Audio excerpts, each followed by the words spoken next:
आपके ये हालात देखकर तो मुझे लगा कि बहुत सुकून से था मैं। उधर भी लड़ाई होती थी, झगड़े होते हैं, क्रिमिनल लोग, बंडे लोग उधर भी हैं, लेकिन ऐसा हमने बदतमीजी उधर की नहीं देखी, ऐसी बदतमीजी हमने भी नहीं देखी। और आपसे ज्यादा इज्जत जेल में शोर करो, आपके आंखें खोल रहे हो, काबे के रब की कसम कोई सवाब नहीं मिलेगा। उलमा की बुखार, बैठो, खामोश हो जाओ, इस पर भी खामोश नहीं होते हो और जलसा सुनने आए हो। ड्रामा बना दिया है आपने दीन का, नोटंकी बना दी है आपने इस दीन को। आपको अल्लाह के सामने जवाब देना पड़ेगा आज की इस रात की हरकत का। इस कुरान और हदीस को सुनाते वक्त तुम्हारी जो चीखें निकली और जो शोर हुआ, तुम्हारी शोर की वजह से कुरान को रोकना पड़ा, हदीस को रोकना पड़ा। क्या तुम्हारी आवाजें इतनी ऊंची हो चुकी है कि तुम्हारी ऊंची आवाजों की बुनियाद पर कुरान को रुकना पड़ेगा, हदीस को खामोश होना पड़ेगा? क्या तुम इतने बड़े इंसान हो चुके हो कि तुम्हारी चीख और पुकार के आगे कुरान बंद होगा, हदीस को रोका जाएगा? अरे डरो, कहीं अल्लाह का अज़ाब ना जाए, ये जमीन न फट जाए और इस जमीन के अंदर कहीं तुम धंस के मर न जाओ। अल्लाह के अज़ाब का इंतजार करो। आज तुमने वो शैतानी काम किया जो शैतान भी शायद सोच के हंस रहा होगा कि हमसे बड़ा काम तो आज ये हमारी इन लोगों ने कर दिया, इन नस्लों ने कर दिया है। हम जिस कुरान को कमजोर करना चाहते थे, इन लोगों ने खुद ही कुरान को कमजोर कर दिया। आज शैतान भी हंस रहा होगा तुम्हारी इस शर्म। मौलाना है, देखो 10 साल की सजा सुनने के बाद भी हंस रहा है, इसके चेहरे पर हंसी आ रही है, कितना बेशरम है। अबे बेशरम नहीं, बहादुर बोल, बहादुर बोल। तू जिन हड्डियों पे पल रहा है, उन हड्डियों को खाकर तू उसको बेशर्मी की चरमा चाटनी थे हमारी जेल में। आपके कटिहार के भी लोग थे, मैंने उनसे पूछा तुम किस जुर्म में आए हो, तुमने क्या कसूर किया? बोले एटीएम से पैसा चोरी करता था, चंदा करके खा जाता हो। जो मदरसों के नाम पर यतीमों और गरीबों के नाम पर चंदा करके जो पैसा खा जाता हो, वो आपका मुकाबला करेगा और आपके ऊपर बगावत करेगा और आपका बहिष्कार करेगा। आप आइए और हमारे यहाँ प्रोग्राम दीजिए, देखता हूँ उसकी माँ ने उसको कितना दूध पिलाया है जो आपको रोक सके किशनगंज की सरजमीन पर जलसे में आने से। मेरे साथ तो आवाम बात है कि कुछ हसद रखने वाले मौलवी, जिनका काम सिर्फ हसद ही है, जिनका काम सिर्फ ये है कि हमें एक महीना मस्जिद में नमाज पढ़ाने का 5,000 और 6,000 मिलता है, और ये आदमी बेचारा एक जलसे में इतना लेके चला जाता है, तो वो बेचारे अपने दिल की भड़ास कहीं तो निकालेंगे, कहीं तो निकालेंगे। मैं उन मौलवियों से कहना चाहता हूं कि इस मदरसे को चलने के लिए 5 लाख, 6 लाख, 10 लाख रुपया की जरूरत पड़ती है, और मौलाना जर्जीस को बुलाकर ये भीड़ जमा करके वो चंदा कर लेते हैं, और अगर उस चंदे से इनका मदरसा पूरे साल चल जाता है तो आपको दिक्कत क्या है? अगर आप चाहते हैं कि मौलाना जर्जीस को न बुलाया जाए और इतना लंबा और चौड़ा खर्चा आपका न हो, तो आप पूरे साल का खर्चे का इंतजाम कर दीजिए इस मदरसे के लिए। यहाँ के बुनियादी मसाइल को आप हल कर दीजिए, आप खुद रसीद छपवाइए और चंदा करके लाके दे दीजिए। मैं दावे के साथ कहता हूँ बिहार का कोई मदरसे वाला हमको इंशाअल्लाह नहीं बुलाएगा। आप कम से कम उस सिचुएशन को तो हल कीजिए, उस परेशानी को तो सॉल्व कीजिए जो इनके साथ है। आप ये भी नहीं कर सकते हैं, ये भी नहीं होने दे रहे हैं, तो फिर कैसे काम चलेगा, मदरसे कैसे चलेंगे? और फिर मेरे भाइयों, आपका काम जो कुछ भी है आप करिए। मैंने फेसबुक पर कभी बहस मुबाहिसा नहीं किया है, क्योंकि मैं कीचड़ में पत्थर फेंकने का आदी नहीं हूँ, क्योंकि मैं जानता हूँ इस कीचड़ में अगर पत्थर फेंकूंगा तो छींटे हमारे ही कपड़ों पे आएंगे। बस हम इतना कह देते, मैंने इतना बस मैं कहता रहता हूँ कि भौंकने वालों का काम है भौंकना और काम करने वालों का काम है काम करना। इतनी तहरीरें करने के बावजूद बेचारे नहीं रोक पाए। कुछ लोग तहरीरें लिखते हैं और कुछ लोग कंधे पर बंदूक रखकर तहरीरें लिखवाते हैं कि हमारा नाम तो नहीं आए लेकिन ये काम तुम करो। तो बेचारे वो काम करते हैं दूसरों के इशारों पर। मैं अच्छी तरीके से फेसबुकिया उन कटबुल्लाओं को जानता हूं कि ये किसके इशारों पर ये तहरीरें लिखी जा रही है। बिहार के चैनल वालों से, यूट्यूबिया चैनलों से मैं आपको फिर कह रहा हूं कि आज जो मैंने मना करवाया है चैनल वालों को नहीं आने दिया और किसी भी जलसे में हम नहीं आने दे रहे हैं, ये इन लोगों की बदमाशी की वजह से मैं अंदर गया, वरना उस दिन मुझे बाइज्जत बरी किया जा रहा था, बाइज्जत बरी। लेकिन उस दिन यही तकरीरें दिखाई गई और योगी और मोदी के फोटो दिखाए गए हमारी तकरीरों के साथ जज को, और कहा गया कि अगर आज इसको छोड़ दिया गया तो ये दंगा होगा, फसाद होगा। और वही तकरीरें जिससे हम मना करते रहे कि देखिए योगी और मोदी के साथ मेरे फोटो मत बनाओ, ये थंबल मत बनाओ, ये हेडिंग मत बनाओ, मैं चीखता रहा और चिल्लाता रहा। लेकिन चूंकि इन लोगों को अपनी बिल्डिंग बनाना थी, अपने मकान बनाना थे, अपने घर बनाना थे, उन्हीं थंबल को देखकर व्यूअर्स बढ़ते हैं देखने वाले, इनको वो सब बढ़ा दिखाकर अपने अकाउंट में 1 लाख रुपया महीना कमाना था। इस कमाई के चक्कर में इन लोगों ने मेरी मां को रुलाया है, मेरे बाप को मजीद डिप्रेशन का शिकार किया है, मेरे बीवी और बच्चों को 6 महीने 5.5 महीने के लिए मुझसे जुदा करके मेरे बच्चों को रोने पर मजबूर किया है। आए थंबल वालों, आए यूट्यूब चैनल वालों, अल्लाह तुम्हें कभी माफ नहीं करेगा। मेरे मना करने के बावजूद तुमने ये हरकतें की हैं, इसलिए मैंने इनको सख्ती के साथ मना किया है और सब हर तरफ जलसे वालों को ऐलान कर दिया गया, मैंने कर दिया। अगर एक भी चैनल वाला दिख गया और आ गया तो फिर मैं नहीं आऊंगा, किसी भी कीमत पर नहीं आऊंगा। वो तो अल्लाह का शुक्र है कि मेरे केस में कोई दम नहीं थी, मेरे केस में कोई सच्चाई नहीं थी, इसलिए हाई कोर्ट के जज ने मुझे जिन लफ्जों में छोड़ा है वो काबिल मुबारकबाद का मुस्तहिक। उसने लिखा है अपने बेल बाउंड में कि पूरी फाइल पढ़ने के बाद, ए भैया अब नौटंकी मत करो, अब तुम करोगे तो सब करेंगे। बड़ी मुश्किल से तो ये मजमा संभला है,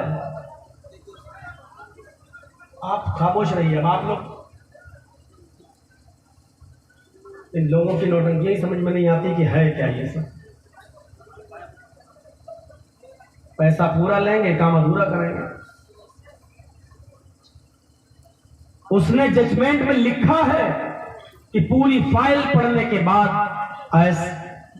ऐसा महसूस होता है कि मोहम्मद जर्जीस को राजनीतिक षड्यंत्र का शिकार बनाया गया है और मीडिया के दुष्प्रचार की वजह से नीचे कोर्ट के, लोअर कोर्ट के जज ने इनको सजा सुनाई है। पूरी फाइल पढ़ने के बाद ऐसा लगता है कि ये आदमी एक दिन भी जेल में रहने के लायक नहीं है।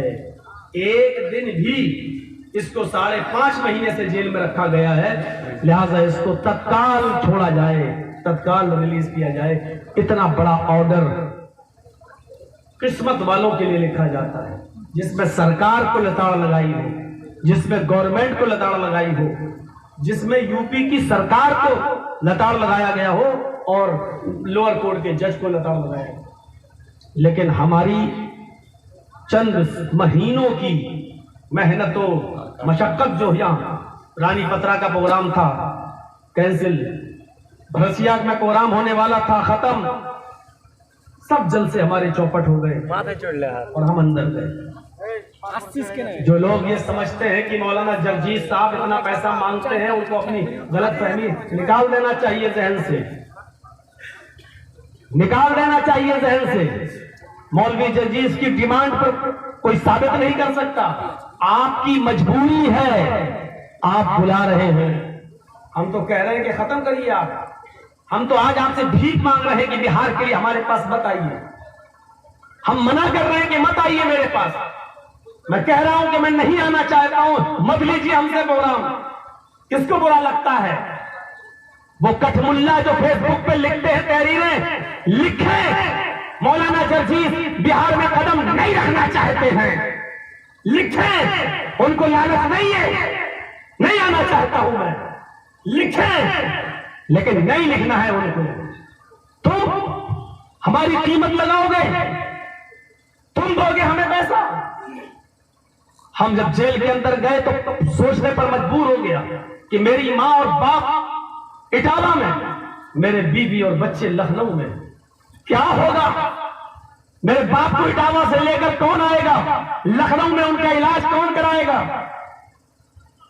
मेरे बच्चों के स्कूल की पढ़ाई लिखाई का क्या होगा? सोचने पर मजबूर था। लेकिन जब मेरे जेल में जाने के बाद लखनऊ से मेरी बीवी पहली मर्तबा जब हमसे 1 महीने के बाद जेल में मिलने आई तो उसने कहा आपको टेंशन लेने की जरूरत नहीं है, मुझे पता ही नहीं चलता है। अल्हम्दुलिल्लाह आज तक आपके बेटे को और हमें घर से बाहर निकलने की जरूरत ही पेश नहीं आई और नमक तक खरीद के लिए नहीं जाना पड़ा। कोई आता है कुछ दे के चला जाता है, कोई आता है कुछ दे के चला जाता है, कोई आता है पूरे साल के बच्चों की फीस जमा करके चला जाता है और नाम पूछता हूं तो नाम नहीं बताता है। मेरे भाइयों, तुम मौलाना जर्जीस की इज्जत करोगे? तुम हमें हमारी कीमत लगाओगे?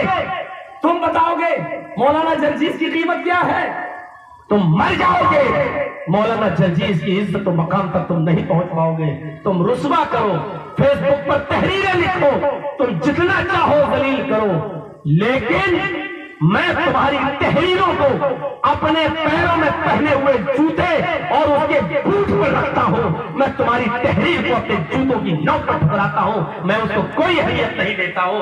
मेरे साथ मोहब्बत करने वालों का एक काफिला है, मेरे साथ मोहब्बत करने वालों का एक रिश्ता है और ये रिश्ता आसमानी मोहब्बत से जुड़ा हुआ है। वरना किसी खतीब को, किसी मुकद्दिर को, किसी आलिम को इतनी इज्जत आज तक कहां मिलती है, कहां मिलती है जो हमको मिली है? तुम रोक कर दिखाओ। अभी कर्नाटक का प्रोग्राम देख लो, वहां 2 ब्लैक कमांडो हमें दिए गए पीछे जेल से निकलने के बाद। आप देख लीजिए और देखिए किस तरीके से हमको लेके जाया जा रहा है, किस तरीके से हम चल रहे हैं और किस तरीके से लोग हमारा पीछे पीछे दौड़ रहे हैं। तुम ये इज्जत और जिल्लत का मालिक तुम नहीं हो। अल्लाह ताला अगर किसी को इज्जत देना चाहता तुम जलील करोगे तो ऐसे समझो जैसे कोई बकरा किसी पहाड़ को अपने सींगों से तोड़ना चाहे तो उस बकरे के सींग टूटेंगे, उस पहाड़ का कुछ नहीं बिगड़ेगा। तुम बकरे हो, अपने सींग से अल्लाह की दी हुई इज्जत को कुचलना चाहते हो, तुम्हारे सींग टूटेंगे, इस पहाड़ का कुछ नहीं होगा इंशाअल्लाह। इंशाअल्लाह। कोई मौलवी जर्जीस अपने लिए जेल में गया? अपने लिए गया? नहीं गया। अपने लिए थोड़ी गया। अपने लिए गया होता तो आज पूरी कौम हमारे साथ नहीं होती। अभी तो नंबर आ रहा है और लोगों का। डॉक्टर जाकिर नाइक देश छोड़ के चले गए। मौलाना साहब कल बेचारे मौलाना साहब को कितना बदनाम किया गया टीवी चैनलों ने। कोरोना बम है, कितना रुस्वा किया उनको।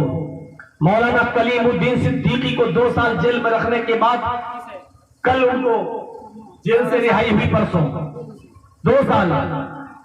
और मौलाना जर्जीस को तो बाकायदा सजा सुनाई गई 10 साल की, 10 साल की। और सजा वाला इतनी जल्दी नहीं निकलता है, कम से कम 2, 4, 5, 6 साल उसको जेल में रहना पड़ता है। तब ये प्लानिंग थी 2024 तक मुझे जेल के अंदर रखा जाए ताकि न ये बंगाल जा सके प्रचार करने, न यूपी में किसी पार्टी का साथ दे सके। ये बहुत गहरी एक साजिश थी मेरे खिलाफ। लेकिन अल्लाह का शुक्र है केस में जान नहीं थी, केस में दम नहीं था, इसलिए अल्लाह ताला ने मुझे वहां से जल्दी 5.5 महीने के अंदर अंदर निकाला। जो लोग मुझसे मिलने आए, मेरे दुख दर्द में मेरा साथ दिया, अल्लाह उनको जज़ाए खैर दे।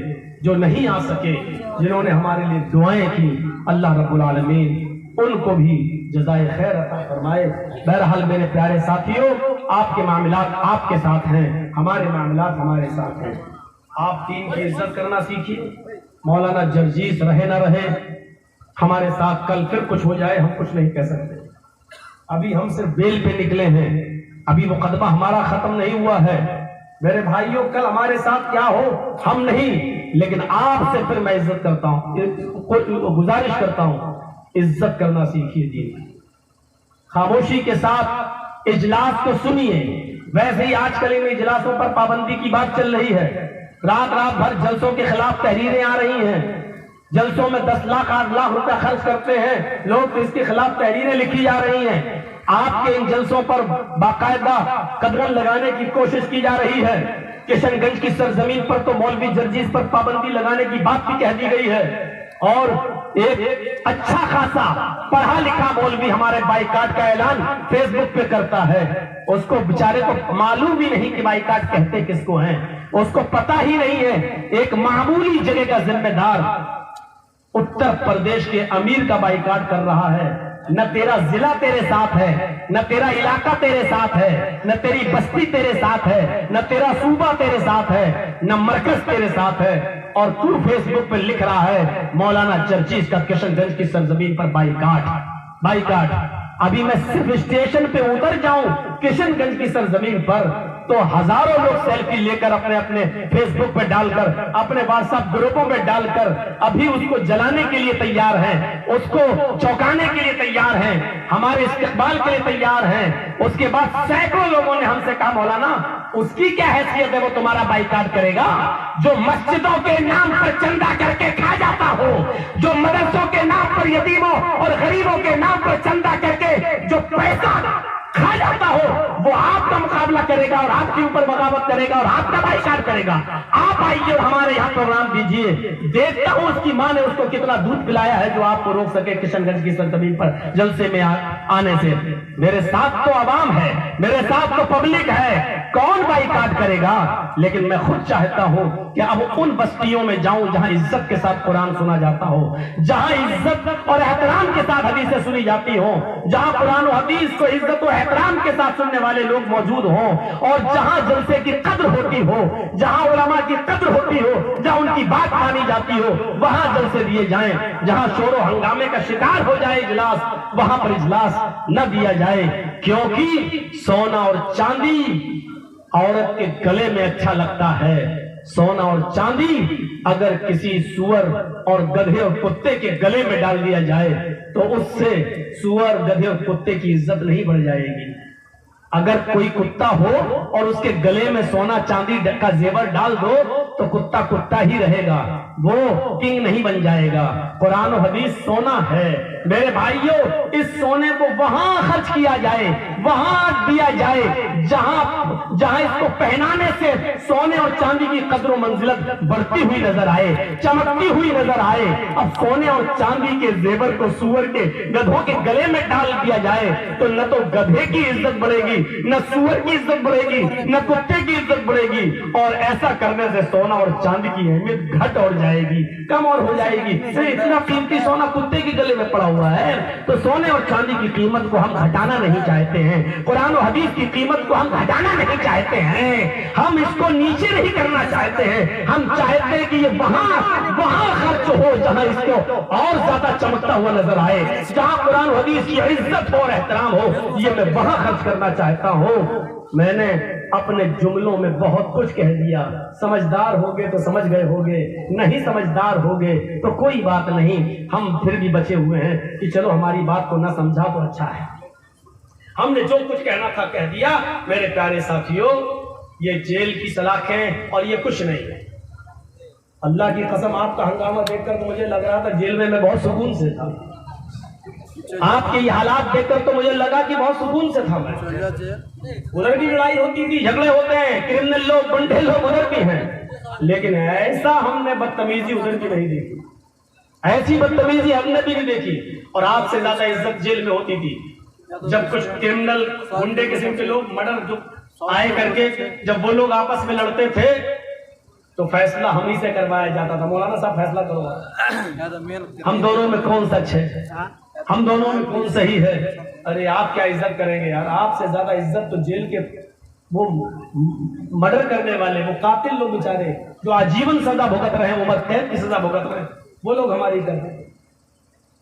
हमारा और आपका पास क्या ईमान होगा जब हम चंद लोगों में बातें करते थे कुरान हदीस की, जब वहां बैठ कर वक्त पास नहीं होता, टाइम पास करने के लिए जहां एक दो हदीस सुनाते तो आपसे ज्यादा गैर मुस्लिम वहां मेरी बातें सुनने के लिए बैठ जाते थे और जमा हो जाते थे कि चलो मौलाना साहब की बातें सुने, इनकी गुफ्तगू सुने। ये वही मौलाना है जो टीवी पर दिखाया गया मीडिया ने, और ये हमारे पास चले आए। भले वो लोग भी टीवी में देख रहे थे। आजकल तो जेलों में टीवी भी होती है ना, आपको मालूम है? जो लोग जेल में गए उनको अच्छी तरीके से मालूम है। आपकी बस्ती के भी 4-5 आदमी थे हमारी जेल में, आपके कटिहार के भी लोग थे। मैंने उनसे पूछा तुम किस जुर्म में आए हो, तुमने क्या कसूर किया? बोले एटीएम से पैसा चोरी करता था, एटीएम से पैसा निकालता था। वाह रे लोग, कितने अच्छे काम में गए थे। धोखा देकर एटीएम का नंबर लेकर पैसा निकाल लिया। हाँ साहब, आपका कोई अभी ओटीपी आएगी, दीजिए, आपका 25 लाख रुपया निकला हुआ है, अभी आपके अकाउंट में डाला जाएगा। अभी आप वो 12 अंक बताइए, वो 16 अंक बताइए, जो आपके वो बेचारा भोला भाला आदमी लिखाता चला जाता है, उसमें पकड़े गए। वो 4-5 आदमी बेचारे एटीएम की चोरी में पकड़े गए। मैंने उनसे पूछा, अरे तुम तो, बोले अरे मौलाना साहब हम तुम्हारे जलसे में गए थे। हमने कहा तुम किस में आए हो? कहो चोरी करता था, पैसा निकालता था एटीएम से। हमने सही बात है कि हाँ। हमने कहा चलो बेल हो जाएगी, छूट जाओगे, 1-2 महीने में तुम चले जाओगे, अब क्या करोगे? कहा कि फिर यही काम करेंगे। बड़े जिद्दी होते हैं यार, और खास तौर पर पता नहीं आप लोग किस मिट्टी से पैदा करे, फिर वही काम करूंगा। हमने कहा तुम्हें समझाना बेकार है, लेकिन सुनते बेचारे वो भी थे मेरी बातें। जब इधर भी सुनते तो उधर भी सुनते थे। तो मेरे भाइयों, चंद बुनियादी चीजें हम आपके सामने, आप लोगों की दुआओं से मैं बाहर आया, और अभी भी तुम भी बना रहे हो वीडियो? नहीं रुको, बना रहे हो? कौन सा चैनल चलाते हो? राजधानी चैनल। बताओ बेटा, बता दो, कोई राजधानी बोलो, बता दो। राजधानी घर के लिए बना रहे हो? मम्मी पापा के लिए बना रहे हैं। कोई चैनल नहीं चलाते हो? ऐसा बहुत से लोग बना रहे हैं, और बहुत से लोग चोरी छुप के बना रहे हैं, छुप के बना रहे हैं। मुझे सबसे ज्यादा नुकसान पहुंचाया है इंडियन मिक्स वॉइस चैनल ने। सबसे ज्यादा इसने गंदी फोटोज डाली, नंगी लड़कियों के फोटो डाले, और हमारी तकरीर में थंबल बनाए, मौलाना जर्जीस को हुआ एक लड़की से प्यार। बताइए, ये हेडिंग है? किससे प्यार हुआ? अभी कह दूं कि तेरी बहन से था क्या? इस तरीके की हेडिंग। मैंने एक तकरीर में कहा कि किसी भी औरत को अगर उसका शौहर अपनी बीवी को अपनी जरूरत के लिए बुलाए, ये तकरीर मैंने की, तो बीवी को मना नहीं करना चाहिए, अपने शौहर के पास फौरन आना चाहिए। ये अल्लाह के रसूल ने फरमाया कि कोई भी औरत अपने शौहर को अपने जिस्म से नहीं रोक सकती अगर वो तंदुरुस्त है, सही है, और वो बीमार नहीं है। तो ये मैंने हदीस का मसला बनाया। एक बेगैरत चैनल वालों ने क्या किया? लड़की बनाई, लड़का बनाया, लड़की के ऊपर लड़के को लिटा दिया, और हम बिस्तरी करते हुए दिखा रहे हैं कि देखिए मौलाना जर्जीस ने कहा कि मियां बीवी कभी अपनी औरत को ना रोके। अबे बेगैरतों, बेशर्मो, मर्द और औरत की फोटो बनाना जरूरी थी? मैंने बेपर्दगी पर तकरीर की तो बेपर्दा औरतों की फोटो बना दिया और थंबल बना दिया। मैंने आज लड़कियों के शॉर्टकट पे तकरीर की कि आज के पहनावे ये, तो तुमने नंगी लड़कियों के फोटो बना दिए ताकि लोग देखें कि तकरीर में क्या है। मैंने कहा कि आज फला जगह पर गवर्नमेंट मुसलमानों पर जुल्म कर रही है, आपने उस जगह के मुख्यमंत्री का नाम बना दे दिया और आपने उसके साथ मेरी फोटो लगा दी।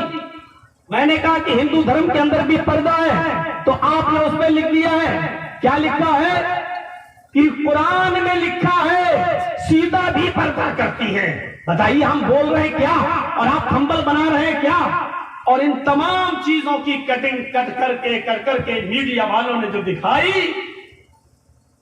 और उसके बाद जो हमें फौरन अंदर कस्टडी में लिया, तो बचने का कोई रास्ता नहीं था। हमारे पास खबर आई कि आज आपके खिलाफ फैसला आने वाला है 1 घंटे के अंदर, अगर आप भाग सकते हो तो भाग जाओ। मैंने कहा कोई मतलब नहीं है भागने का, भाग के आदमी कहां जाएगा, वो भी यूपी में। अगर हम भाग भी जाए तो कहां जाते भाग कर? घर वालों को परेशान किया जाता, हमारे बूढ़े माँ बाप को परेशान किया जाता, हमारे भाइयों को परेशान किया जाता, 1 महीने का नोटिस दिया जाता, आओ सरेंडर करो, नहीं आता तो हमारे घर पर बुलडोजर चला दिया जाता, उसको गिरा दिया जाता। भागना कोई किसी इसका हल नहीं था। मैंने सामना किया, गया और सजा का ऐलान सुना, और सुनने के बाद निकला तो चेहरे पर मुस्कुराहट थी, हंसी थी। आपने टीवी में सुना होगा, और वो भी टीवी वाला कह रहा कितना बेशरम मौलाना है, देखो 10 साल की सजा सुनने के बाद भी हंस रहा है, इसके चेहरे पर हंसी आ रही है, कितना बेशरम है। अबे बेशरम नहीं, बहादुर बोल, बहादुर बोल। तू जिन हड्डियों पे पल रहा है, उन हड्डियों को खाकर तू उसको बेशर्मी बोल रहा है। तो क्या उस आदमी की तरह आंसू बहाऊं जो संसद में रो रहा था, जो भीख मांग रहा था संसद में, मगरमच्छ के आंसू बहा रहा था, और आज वो उत्तर प्रदेश का मुख्यमंत्री बना बैठा है, संसद में रो रहा था, उसकी तरह मैं रोऊं? किसी ने कहा मौलाना साहब 10 साल की सजा, मैंने कहा यार 10 साल क्या, 2 चुनाव ऐसे काट के निकल जाऊंगा ऐसे पता नहीं है? वीडियो 10 साल बाद काट लोगे? मैंने कहा क्यों? और लोग उम्र कैद कैसे काट लेते हैं? लेकिन अल्लाह का शुक्र है कि 5.5 महीने में ही हम निकल गए, और पहले निकल जाते, और पहले निकल जाते। लेकिन चूंकि पूरी लॉबी लगी हुई थी, पूरी लॉबी, उसने हमारा क्रिमिनल रिकॉर्ड मंगा लिया और 3 महीने की डेट मांग ली सरकारी वकील ने। सरकारी वकील तो आज वो योगी मोदी की बात करेंगे, उस वकील ने क्रिमिनल रिकॉर्ड मांग लिया। यानी ये आदमी बहुत डेंजर है, हमें पूरे हिंदुस्तान में कितने इसके ऊपर मुकदमे हैं, हमें टाइम दिया जाए, इसके ऊपर उस मुकदमे की लिस्ट हम मंगाएंगे। लेकिन अल्लाह का शुक्र है 3 महीने खंगालता रहा, ढूंढता रहा, तलाश करता रहा, इधर उधर हाथ पैर मारता रहा, लेकिन 3 महीने ढूंढने के बाद भी उसको हमारे खिलाफ एक भी मुकदमा नहीं मिला, एक भी मुकदमा नहीं मिला। फिर जज ने उसको डांटा भी है।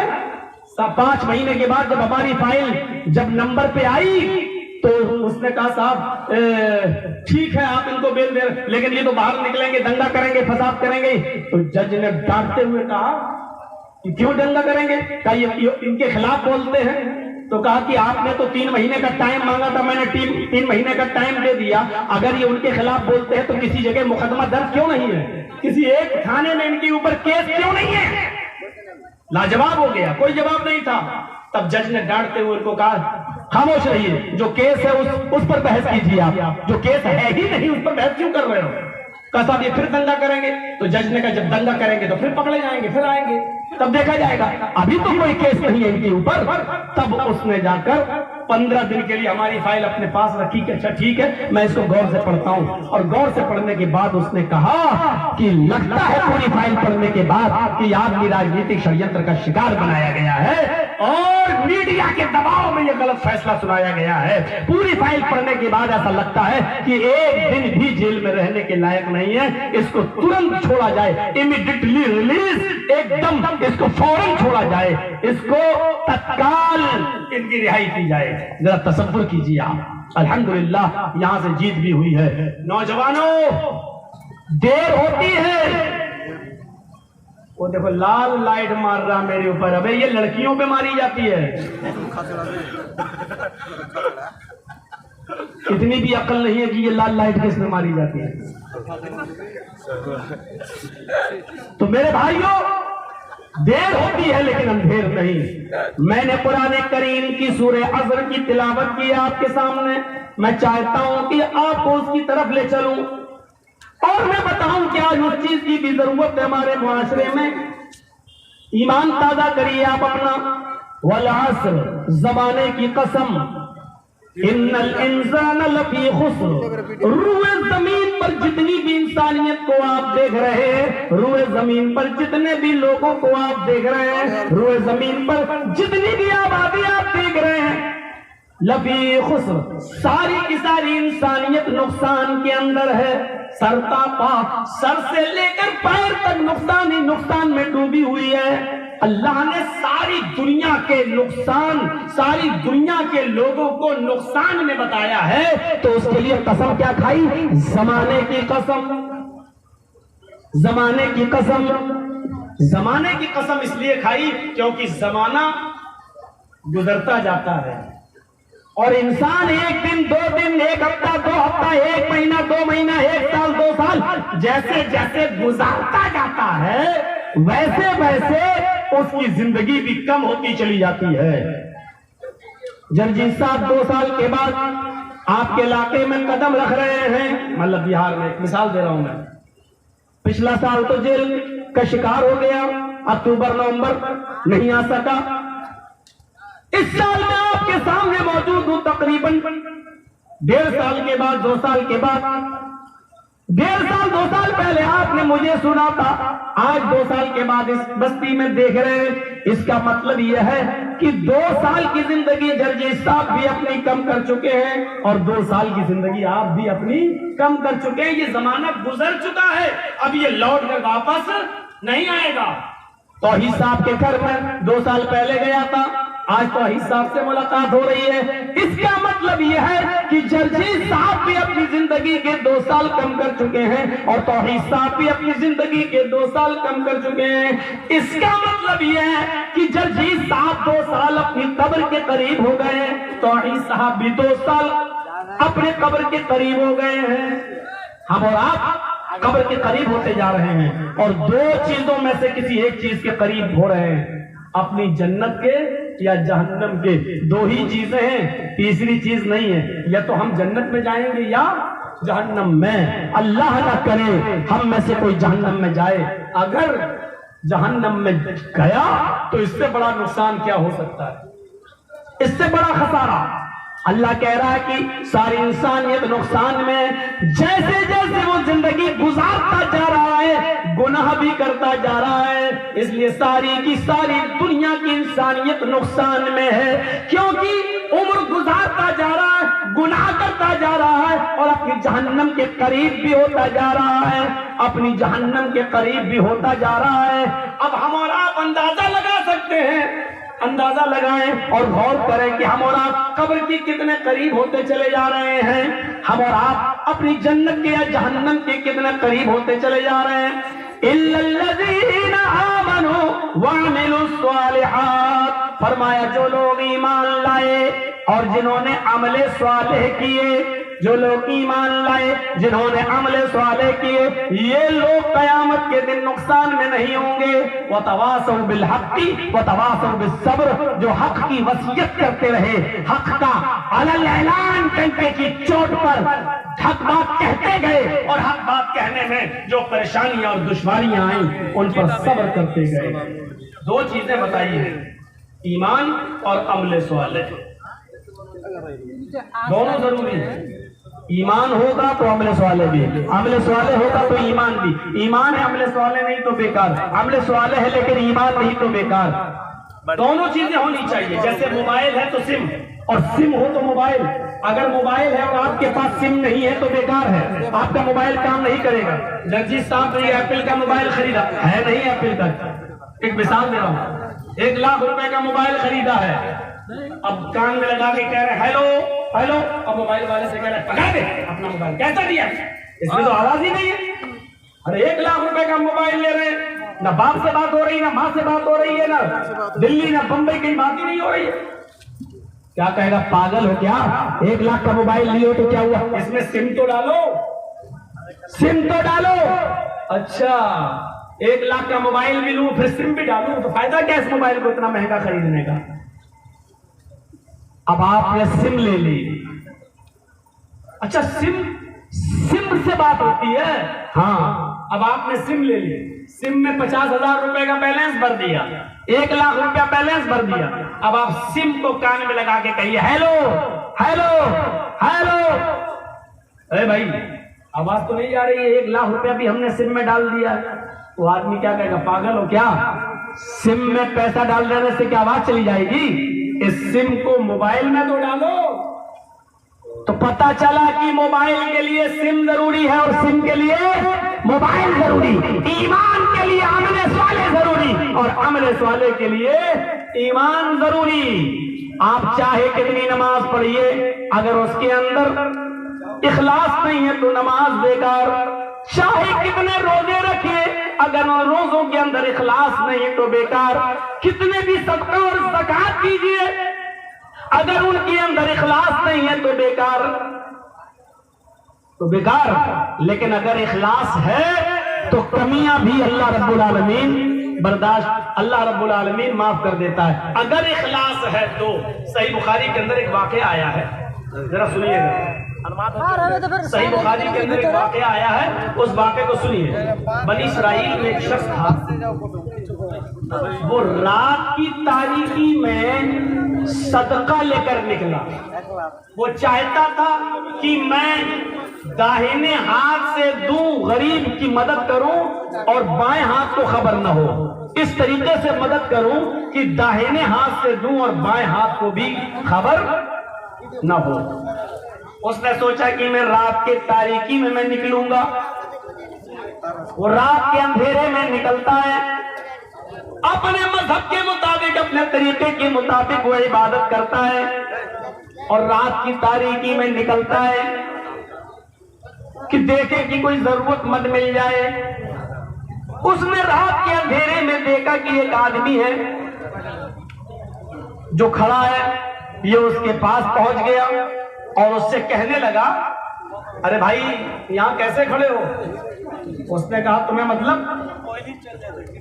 इस आदमी ने कहा, भाई मैं रात में किसी गरीब आदमी को देख रहा हूं जो जरूरतमंद हो। तो ये बोला, अरे मुझसे ज्यादा जरूरतमंद कौन होगा? देख रहे हो रात में मैं अपने घर से निकला हूं, मेरे बीवी बच्चे भूखे हैं। इस आदमी ने अपना सदके का माल निकाला और इस आदमी को दे दिया, जाओ लेके चले। फिर घर पे आया, नमाज पढ़ता है, सुबह तक जागता है, सुबह भी अपने मजहब की मुताबिक इबादत करता है और बाहर सड़क पर निकल जाता है कि बाजार में देखूं क्या मामला है। जब बाजार जाता है तो क्या देखता है कि चर्चा हो रहा है कि एक आदमी बेचारा रात की तारीकी में निकला, रात की तारीकी में वो किसी गरीब आदमी की मदद करना चाहता था, लेकिन धोखे से वो मदद एक अमीर की कर गया है, बड़े पैसे वाले की कर गया है। पैसे वाले को सदका दे दिया। जानबूझकर अगर आप अमीर को, पैसे वाले को सदका दे रहे हैं तो वो सदका कबूल नहीं होगा। सदका गरीब को दिया जाएगा जो उसका मुस्तहिक हो। अगर आप जानबूझकर किसी अमीर को दे रहे हैं तो वो सदका कबूल नहीं किया जाएगा। ये आदमी अपने घर आया, कहता क्या है, अल्लाह मैं तो किसी गरीब की मदद करना चाहता था लेकिन गलती हो गई मुझसे, धोखे से मैं किसी अमीर को दे गया, मुझे मालूम नहीं था। मेरे पास आज भी कुछ माल है, मैं आज रात में फिर निकलूंगा, मेरी मदद करना। वो दूसरे रात में फिर निकला, वो किसी गरीब की मदद करना चाह रहा था, लेकिन रात की तारीकी में उसकी नजर फिर किसी आदमी पर पड़ी। उसने पूछा, क्या तुम जरूरतमंद हो? इसने कहा जी हाँ। क्या तुम्हारे बीवी बच्चे भूखे हैं? उसने कहा जी हाँ। इसने सदके का माल निकाला और उसको दे दिया और फिर घर आ गया। नमाज पढ़ता रहा, सुबह तक इबादत करता रहा। सुबह सूरज निकलने के बाद घर से फिर निकला और बाहर गया तो क्या देखता है, लोग चर्चा कर रहे हैं, अल्लाह के किसी नेक बंदे ने आज भी सदका किया। वो किसी गरीब की मदद करना चाहता था लेकिन आज भी धोखा खा गया और एक चोर के हाथ में उसने रकम दे दी, सदके का माल चोर को दे दिया। जानबूझकर चोर को भी सदका नहीं दिया जा सकता है। आप जानते हैं कि आदमी चोरी करता है तो सदके का माल आप चोर को नहीं दे सकते, शरीयत में मना है। आप सदका सिर्फ गरीब को दे सकते हैं जो उसका मुस्तहिक हो, लेकिन इस आदमी ने तो धोखे से सदका दिया। लेकिन नीयत क्या थी, मैं किसी गरीब की मदद करूं, मैं किसी गरीब की मदद करूं। यह आदमी फिर घर आया, कहता है अल्लाह आज भी मैं धोखा खा गया, किसी गरीब की मदद करने के अलावा के बजाय आज मैंने ये सदका और ये खैरात मैंने किसी चोर को दे दी। अल्लाह मेरे पास सदके का थोड़ा माल बहुत बचा हुआ है, मैं आज निकलूंगा रात में, आज तो मेरी मदद फरमाना, आज किसी गलत जगह पर मेरा माल न जाने पाए, जरूरतमंद को पहुंच जाए। देखिए अमले स्वाले किसको कहते हैं, इखलास किसको कहते हैं। क्या हमारे अंदर ये अमले स्वाले पाया जा रहा है? क्या ये इखलास हमारे अंदर पाया जा रहा है? क्या ये जज्बा हमारे अंदर है?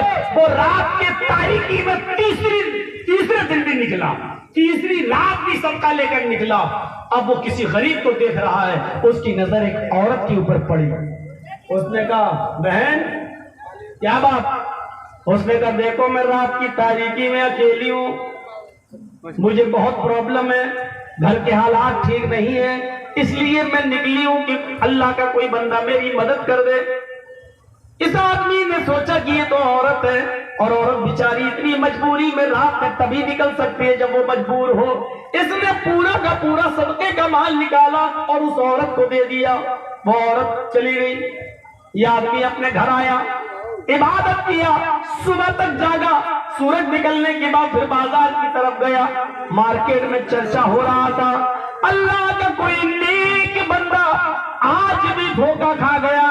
वो निकला किसी गरीब की मदद करने के लिए, लेकिन आज उसने किसी बदचलन फाहिशा एक तबाही की मदद कर दी है। अपना सदके का माल एक गरीब के बजाय एक जानी और बदचलन औरत को दे दिया, पेशावर औरत को दे दिया। ये आया अपने घर, कहता है अल्लाह जितना माल था मेरा तकसीम हो गया है, मैंने जानबूझकर अमीर को नहीं दिया, जानबूझकर चोर को नहीं दिया, जानबूझकर मैंने किसी वेश्या को, किसी तबाहिद को मैंने नहीं दिया। आए मेरे परवरदिगार, आए मेरे अल्लाह, मैंने जानबूझकर नहीं दिया। अगर तू मुझे सवाब न दे तो मुझे अजाब भी मत देना। अगर मेरे सदक़े को तू कबूल न करे तो आए मेरे परवरदिगार गलत जगह पर पहुंचाने का अजाब भी मुझे मत देना। अब रात में सो रहा है तो ख्वाब में क्या देखता है? बुखारी शरीफ की हदीस, ख्वाब में देखता है कि इससे कहा जा रहा है, आए अल्लाह के नेक बंदे, तू तो किसी गरीब की मदद करना चाहता था, तेरे दिल में गरीब की मदद करने का जज्बा था। तूने चोर की मदद तो धोखे से की है, तूने तो अमीर की मदद धोखे से की है, तूने तो बदचलन औरत की मदद धोखे से की है। यानी तुझे पता नहीं था, तेरी नीयत तो गरीब को की मदद करने की थी। इस नीयत की वजह से अल्लाह ताला ने तेरे सदके को कबूल कर लिया है। अल्लाह ताला ने तेरे सदके को कबूल कर लिया और उन तीनों लोगों को भी हिदायत दे दी। अमीर ने भी गुनाह के काम छोड़ दिया और वो पैसा गरीबों में खर्च कर दिया। चोर ने भी चोरी से तौबा कर ली और वो पैसा गरीबों पे खर्च कर दिया। और जानिया बदचलन औरत ने अपने पेशे से तौबा कर ली और उस पैसे को गरीबों पर खर्च कर दिया। मेरे प्यारे साथियों, गौर कीजिए, ये है अमले स्वाले। काम गलत कर रहा है लेकिन जानबूझ के नहीं कर रहा है, बल्कि धोखे से कर रहा है, लेकिन नीयत अच्छी थी, इसलिए अल्लाह तबारक व तआला ने इसकी नीयत की वजह से इसके सदक़े को कबूल कर लिया। आपकी नीयत अच्छी होनी चाहिए, नीयत, लेकिन नीयत अच्छी है तो जानबूझकर गलत काम आप करोगे तो वो गलत काम जायज नहीं हो जाएगा। मसलन हमारे हमारे पड़ोस में गरीब लड़की रहती है, बहुत गरीब, उसकी शादी होने वाली है, उसके पास कुछ नहीं है। हमें मालूम है कि फला जगह पर सुनार की दुकान है, हम सुनार की दुकान में घुस गए, चोरी की, उसका सोना वोना चुरा के लाए, लेकिन हमारी नीयत क्या है? हम इस सोने को अपने ऊपर खर्च नहीं करेंगे, अपने बच्चों पर खर्च नहीं करेंगे, बल्कि उस गरीब लड़की की शादी करवा देंगे इससे। देखिए हमारी नीयत अच्छी है, लेकिन हम जानबूझकर गलत काम कर रहे हैं। तो जानबूझकर अगर हम कोई गलत काम करेंगे, उसमें नीयत हमारी अच्छी होगी तो वो बुरा काम हमारा अच्छा नहीं हो जाएगा। अगर धोखे से हम गलत काम कर रहे हैं और नीयत अच्छी है तो अल्लाह रब्बुल आलमीन कबूल कर लेगा। मसलन सदका हम किसी गरीब को देना चाह रहे हैं और वो आदमी अपने आप को गरीब बता रहा है और हम धोखे से गरीब समझकर उसकी मदद कर रहे हैं, लेकिन वो अमीर आदमी है, तो अल्लाह रब्बुल आलमीन सदके को कबूल कर लेगा, क्योंकि हमारी नीयत गरीब की मदद करने की थी, अमीर की मदद करने की नहीं। धोखे से हमने किसी चोर को दे दिया, अल्लाह माफ कर देगा और उस सदके को कबूल भी कर लेगा और हमें माफ भी कर देगा। क्यों? क्योंकि हमारी नीयत चोर को मदद करने की नहीं थी, बल्कि गरीब की मदद करने की थी। तो मेरे भाइयों, अमले सवाले इसको कहते हैं जो सिर्फ अल्लाह के लिए किया जाए और खालिसतन अल्लाह के लिए किया जाए। आपने वो वाक़या सुना होगा, जंगल में एक आदमी जा रहा है, ऊंट के ऊपर सामान लगा हुआ है, थक जाता है, एक जगह अपने ऊंट को दरख्त से बांध कर सो जाता है। आंख खुलती है तो देखता है ऊंट गायब, आंख खुलती है तो देखता है ऊंट गायब। पूरे जंगल में तलाश करता है, पूरे जंगल में तलाश करता है, लेकिन उसको ऊंट कहीं नहीं मिलता। कभी इस झाड़ी, कभी उस झाड़ी, कभी इस पहाड़ी, कभी उस पहाड़ी, हर जगह वो तलाश करता है, लेकिन उसको ऊंट कहीं नहीं मिलता। थक हार कर बेचारा, थक हार कर उसी जगह पर बैठ जाता है। आंख लग जाती है, जब दोबारा उसकी आंख खुलती है तो क्या देखता है, क्या देखता है कि ऊंट तो मेरा उसी जगह पर बंधा हुआ है। जब उसने ऊंट के सामान को देखा तो क्या देखता है, एक अनाज का दाना भी कम नहीं है, एक फल भी कम नहीं है, एक कपड़ा भी कम नहीं है। जैसा उसने ऊंट पर सामान को लादा था, बांधा था, वो सामान वैसा ही का वैसा उस ऊंट के ऊपर बंधा हुआ और लदा हुआ है। तो इसको देखते हुए खुशी में उसके पैरों के नीचे से जमीन सरक गई। वो मारे खुशी के ये उल्टे जुमले बोल दिया, मारे खुशी के उल्टे जुमले बोल दिया। और इन उल्टे जुमलों को सुनो, क्या है ये उल्टे जुमले? वो मारे खुशी के आसमान की तरफ देखता है और मारे खुशी के बोलता है, अल्लाहुम्मा अंता अब्दी व अना रब्बुक, अल्लाहुम्मा अंता अब्दी व अना रब्बुक। अल्लाह वाकई तू मेरा बंदा है। देखिए, अल्लाह को बंदा कह रहा है, अल्लाहुम्मा अंता अब्दी, अल्लाह वाकई तू मेरा बंदा है, व अना रब्बुक, और मैं तेरा रब हूं। कितने खतरनाक जुमले हैं। क्या कोई शख्स अल्लाह ताला को अपना बंदा कह सकता है? ये आदमी उल्टे जुमले बोल गया। वाकई तू मेरा बंदा है और मैं तेरा खुदा, तू मेरा बंदा, मैं तेरा रब। लेकिन अल्लाह मुस्कुरा दिया, उसके ये गुफ्तगू सुनकर मुस्कुरा दिया। जबकि इस आदमी को बर्बाद कर देना चाहिए था, हलाक कर देना चाहिए था। फिरौन ने इससे भी ज्यादा खतरनाक जुमले बोले थे, फिरौन ने इससे भी ज्यादा खतरनाक जुमले बोले थे। क्या कहता था वो? फिरौन इससे ज्यादा खतरनाक जुमले नहीं, ये फिरौन से भी ज्यादा खतरनाक जुमले ये बोला। फिरौन इससे ज्यादा खतरनाक जुमले नहीं बोलता था। फिरौन लोगों से कहता था, अना रब्बुकुमुल आला, मैं तुम्हारा रब हूं। फिरौन ने सिर्फ इतना कहा, मैं तुम्हारा रब हूं, लेकिन अल्लाह से नहीं कहता था, अल्लाह मैं तेरा भी रब हूं। वो अल्लाह से नहीं कहता था, फिरौन सिर्फ इतना कहता था, ए लोगों मैं तुम्हारा रब हूं, तुम मुझे अपना रब मानो। लेकिन रात में जब वो सोता था और रात में जब वो उठता था तो दुआ मांगता था अल्लाह ही से, क्या अल्लाह मुझे लोगों की नजरों में इज्जत वाला बनना था, इसलिए मैं लोगों से कहता हूं कि मैं तुम्हारा रब हूं, लेकिन मेरा रब तो तू ही है। रात में वो अल्लाह ही को पुकारता था, लेकिन लोगों से कहता था कि तुम अपना रब मुझे मानो, कोई अल्लाह नहीं है, मैं तुम्हारा रब हूं, अना रब्बुकुमुल आला। फिरौन ने सिर्फ इतना कहा, अना रब्बुकुमुल आला, मैं तुम्हारा रब हूं। अल्लाह ने फिरौन को कैसे बर्बाद किया, कैसे बर्बाद किया? दरियाए नील के अंदर उसको गर्क कर दिया, डुबो दिया। जब उसकी लाश तैरने लगी तो उसकी लाश को निकाल कर समंदर में बाहर फेंक दिया। लोगों ने उसकी लाश को दोबारा समंदर में फेंक कर बहाना चाहा कि समंदर में बह जाए, लेकिन जब फिरौन की लाश को समंदर में डाला गया, समंदर ने उस लाश को निकाल कर बाहर फेंक दिया। उसकी लाश को जमीन में दफनाने की कोशिश की गई, जमीन ने भी फिरौन की लाश को एक्सेप्ट नहीं किया, जमीन ने भी फिरौन की लाश को निकाल कर बाहर फेंक दिया। अल्लाह ताला ने कहा था कि हम फिरौन की लाश की हिफाजत करेंगे, उसको लोगों के लिए निशानी इबरत बनाएंगे। आज भी फिरौन की लाश लोगों के लिए निशानी इबरत बनी हुई है। मेरे भाइयों, फिरौन को अल्लाह ने तबाह बर्बाद कर दिया और आज भी फिरौन की लाश निशान इबरत बनी हुई है। लेकिन फिरौन से भी ज्यादा खतरनाक जुमले बोलने वाला यह आदमी जिसने कहा अल्लाह वाकई तू मेरा बंदा और मैं तेरा खुदा, वाकई तू मेरा बंदा मैं तेरा रब। अल्लाह ने इस आदमी को न कोई सजा दी है, न इसको आजाब दिया है, न इसको गुनाह दिया है, बल्कि मुस्कुराया और इसको माफ कर दिया है, इसलिए कि दोनों में फर्क है।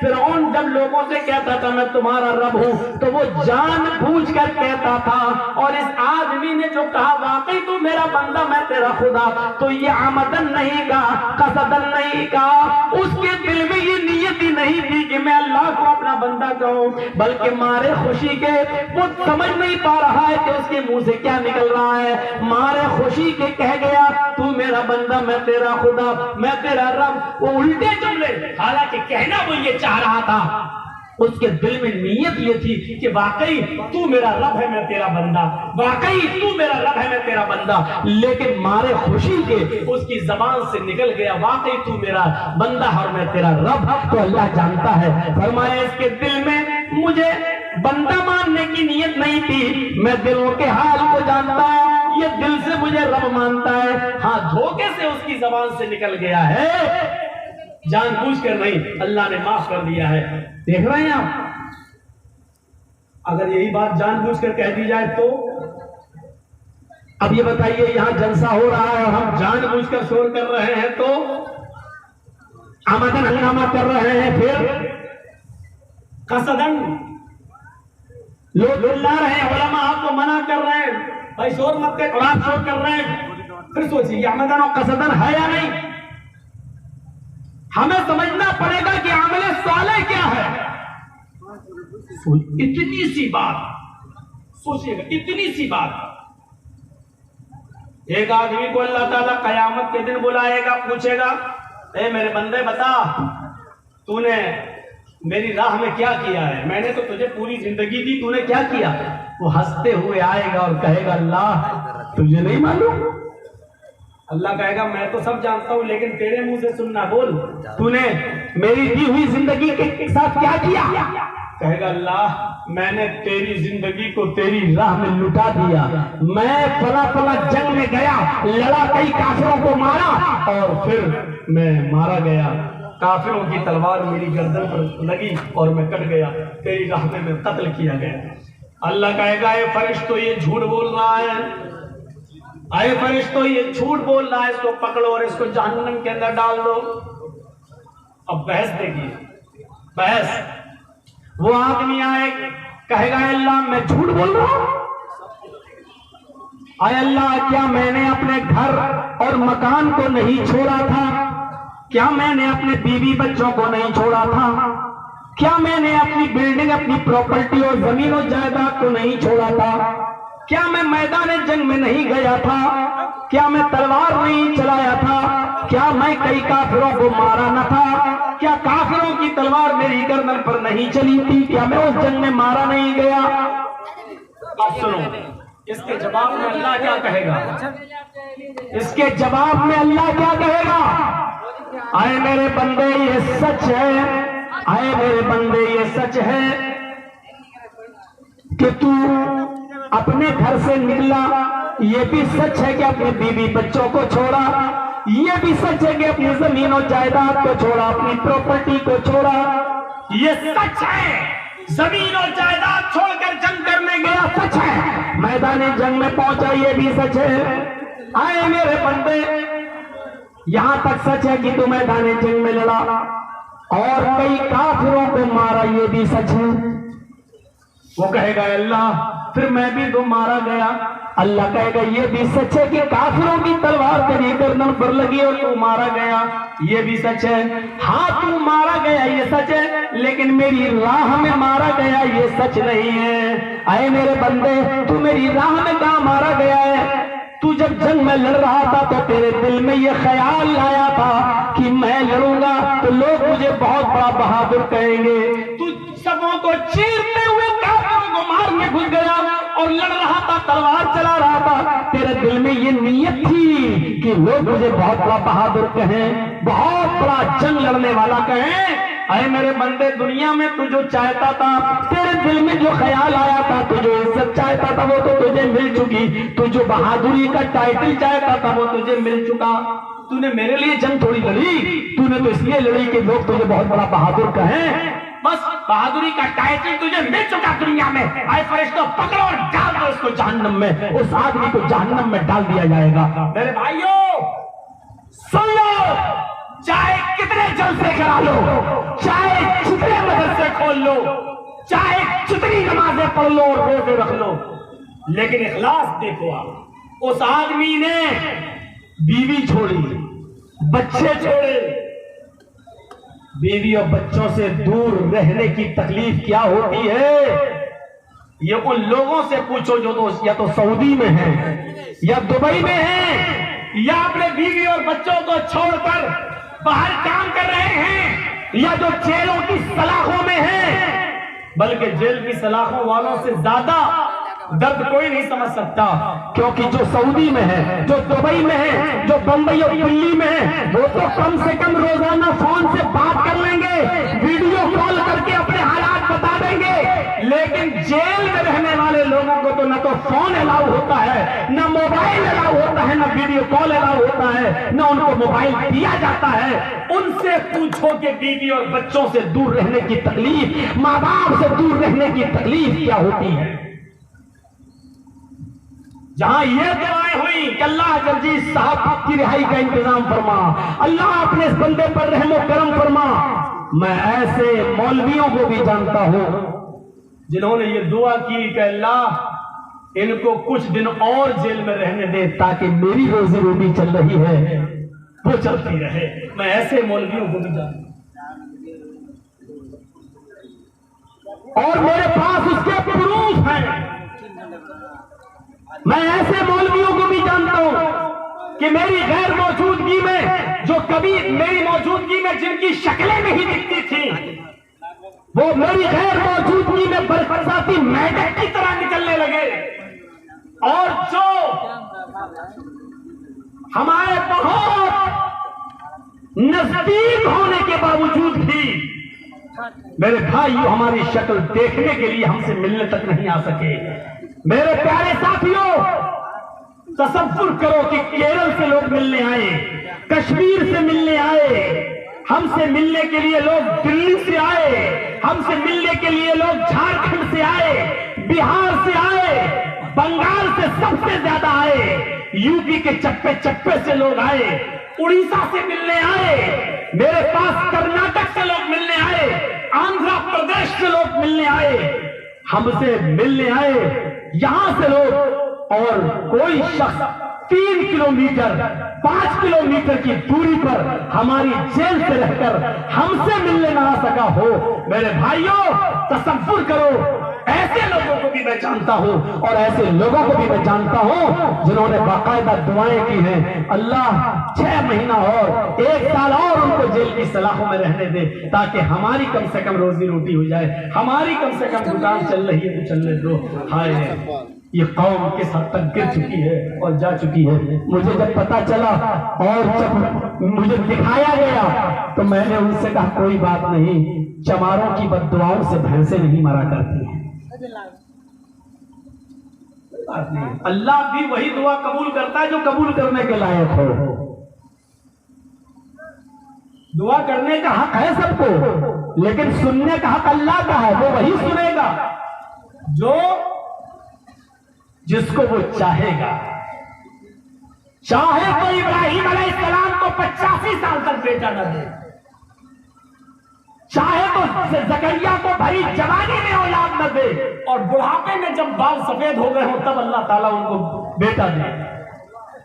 ये तो अल्लाह का कुदरत है। इतनी सी बात, बीवी छोड़ी बच्चे छोड़े, बीवी बच्चों को छोड़ के कोई आदमी मैदान जंग में चला जाए कितनी बड़ी बात है। उसने बीवी भी छोड़ी, बच्चे भी छोड़े, माँ बाप भी छोड़े, घर भी छोड़ा, मकान भी छोड़ा, फिर खेती छोड़ी, जमीन छोड़ी, जायदाद छोड़ी, फैक्ट्री छोड़ी, सब कुछ छोड़ा और मैदान जंग में गया लड़ा।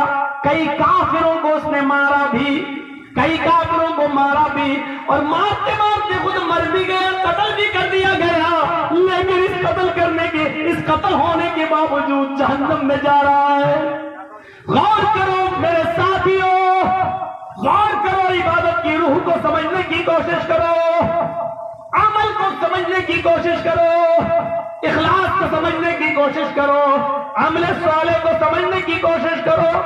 बीवी छोड़ी, बच्चे छोड़े, माँ बाप छोड़े, जमीन छोड़ी, जायदाद छोड़ा, घर मकान छोड़ा, जंग में गया, कई काफिरों को मारा और फिर खुद मारा भी गया, सब कुछ हुआ, अपनी जिंदगी बीते बेटा, लेकिन इस सब के बावजूद वो कहा जा रहा है, जहन्नम के अंदर घसीटते हुए उसको लेके जाया जा रहा है। कसूर उसका क्या है? बीवी बच्चों को छोड़ने वाला, माँ बाप को छोड़ने वाला, घर मकान छोड़ने वाला, जमीन और जायदाद छोड़ने वाला, सब कुछ छोड़ने वाला, यहाँ तक कि अपनी शान तक को निछावर करने वाला कहा जा रहा है जहन्नम में। कसूर क्या है? कसूर ये है कि जंग तो लड़ा है, जिहाद तो किया है, लेकिन नीयत ये थी कि लोग मुझे बहुत बड़ा बहादुर कहें। अभी तक हुआ नहीं है।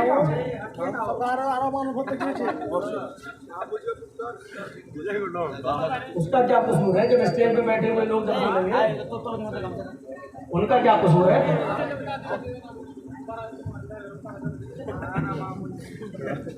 स्टेज पे बैठेंगे और स्टेज पे बैठ के पूछेंगे, सवाल जवाब करेंगे। जाओ भाई, बहुत खर्चा हुआ है इस इजलास में, ताउन कर दो भाई, हमारी भी बात रख लो, जो दे चुके हो तो और दे दो थोड़ा सा, जब इतनी मोहब्बत करते हो तो इतनी मोहब्बत और कर दो। 10 ही रुपए दो मेरे कहने से, लेकिन दो चलो। अब देखते हैं मेरे कहने का कितना असर होता है। वाकई जलसों में खर्चा तो होता ही है, इसमें कोई शक नहीं। ताउन करिए, आप ही लोगों के ताउन से ये सब मामले हल होते हैं।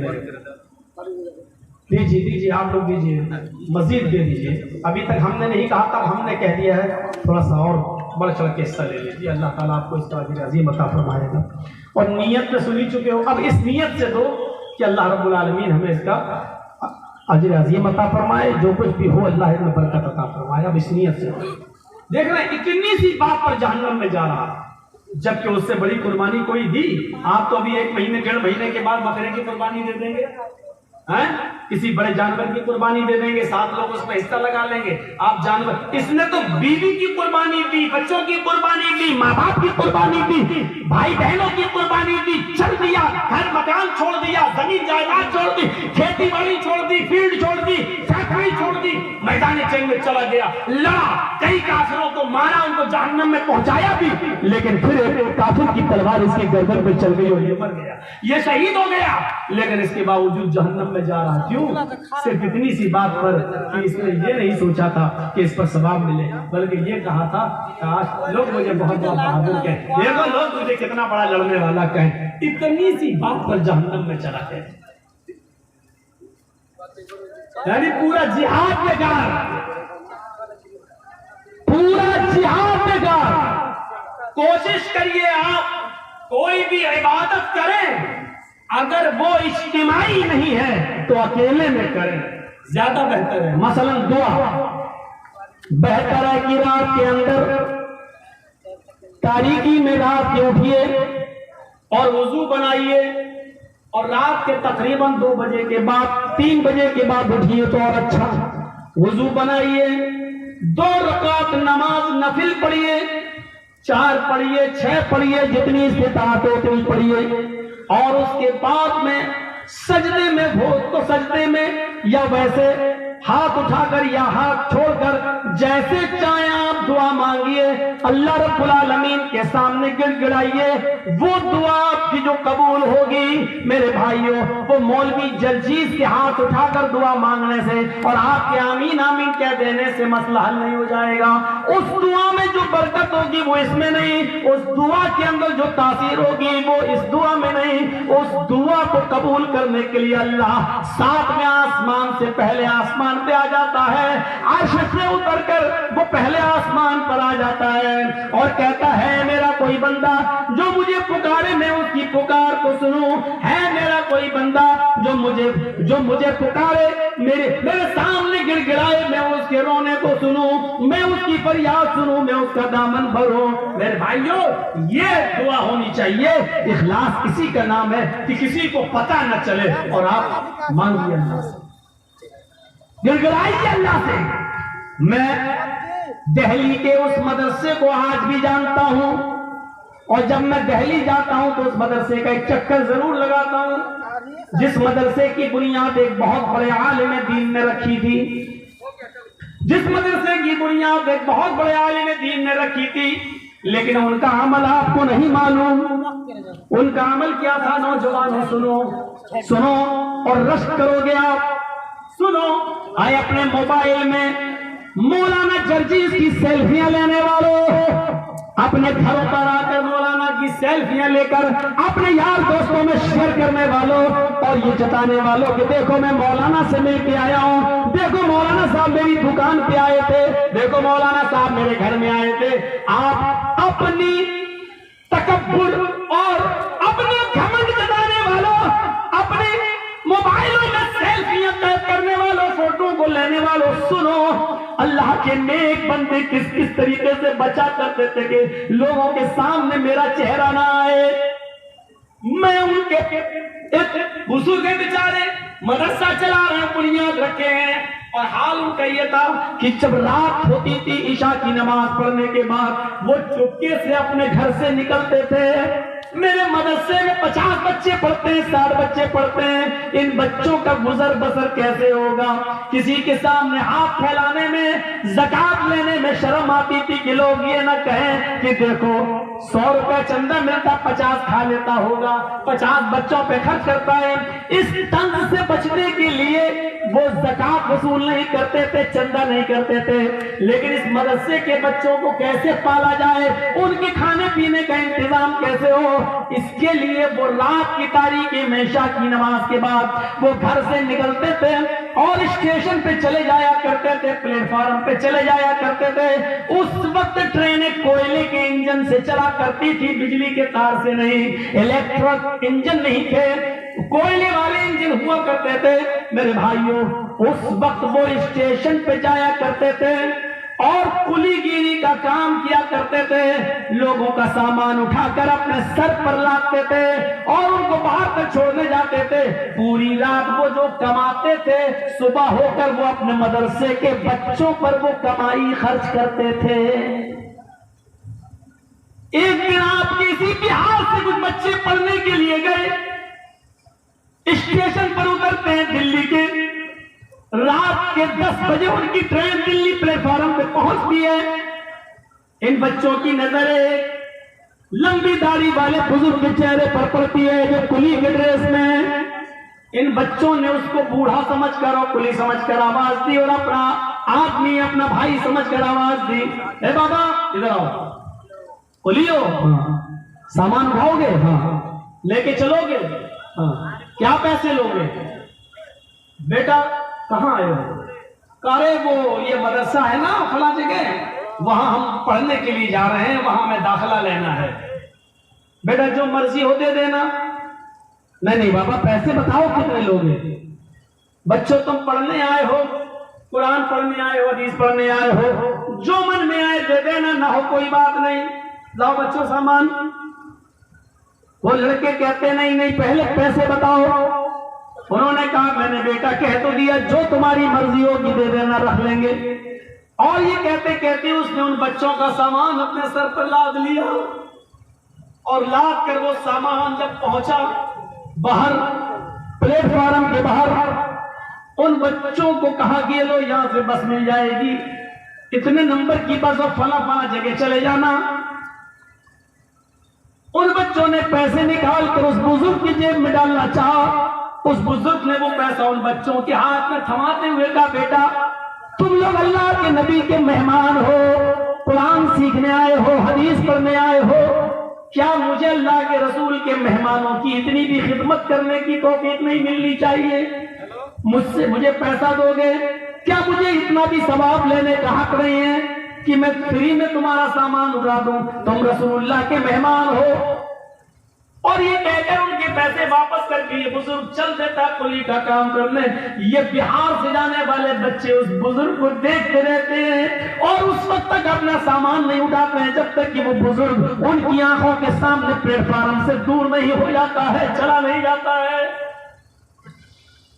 मुझे मालूम है कि इस तकरीर के बाद की सेल्फियां ली जाएंगी। ये सब बोलने के बावजूद भी बेशर्मी हमारी ढीठ पड़ चुकी है, वो छूटेगी नहीं। ऐसा दर्द भरा वाकया सुनाने के बाद भी हमारे दिलों में ये बात उतरेगी और हमारे आंखों से आंसू बहेंगे, लेकिन तकरीर खत्म होते ही हम चिकने खड़े हैं। हम वही करेंगे जो हमारे बाप दादा करते चले आए हैं। नहीं मानेंगे हम तो वो इंसान ही नहीं, कुत्ते की वो दुम है जो 12 साल की नल के पाइप में रखा जाए, उसके बाद निकालो तो टेढ़ी निकलेगी, वो सीधी नहीं हो सकती है। हम बिल्कुल उस तुम की तरह हो चुके हैं, हम टेढ़ ही रहेंगे, हम सुधरेंगे नहीं।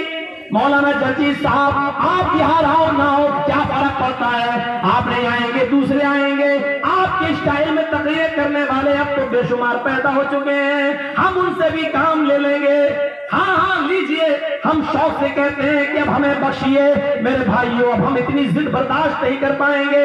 अब हमारी उम्र वो नहीं जो कभी 18 और 20 साल हुआ करती थी, हम भी अपनी उम्र के अब 45 साल क्रॉस कर चुके हैं। अब धीरे धीरे हम 2 घंटे से पौने 2 घंटे और 1.5 घंटे की तरफ आ रहे हैं। अब एक दो बीमारियां हमारे जन्म लेना शुरू कर रही हैं मेरे प्यारे साथियों। अब धीरे धीरे कुछ दिनों के बाद सदारत की कुर्सी पर आएंगे और 5 मिनट के लिए बोल के निकल जाएंगे, इसलिए कि यही जिंदगी का नियम है, यही जिंदगी का उसूल है। जो आया है उसको जाना है। हमारा असली घर ये नहीं, असली घर वो है और उस घर के लिए हमें और आपको तैयारी करना है। जर्जी साहब, तुम्हें बहुत इज्जत मिल चुकी है, तुमने अपनी जिंदगी के अंदर बहुत इज्जत के नमूने देख लिए हैं, लेकिन अब इज्जत के बाद तुम बुढ़ापे में भी जाओगे।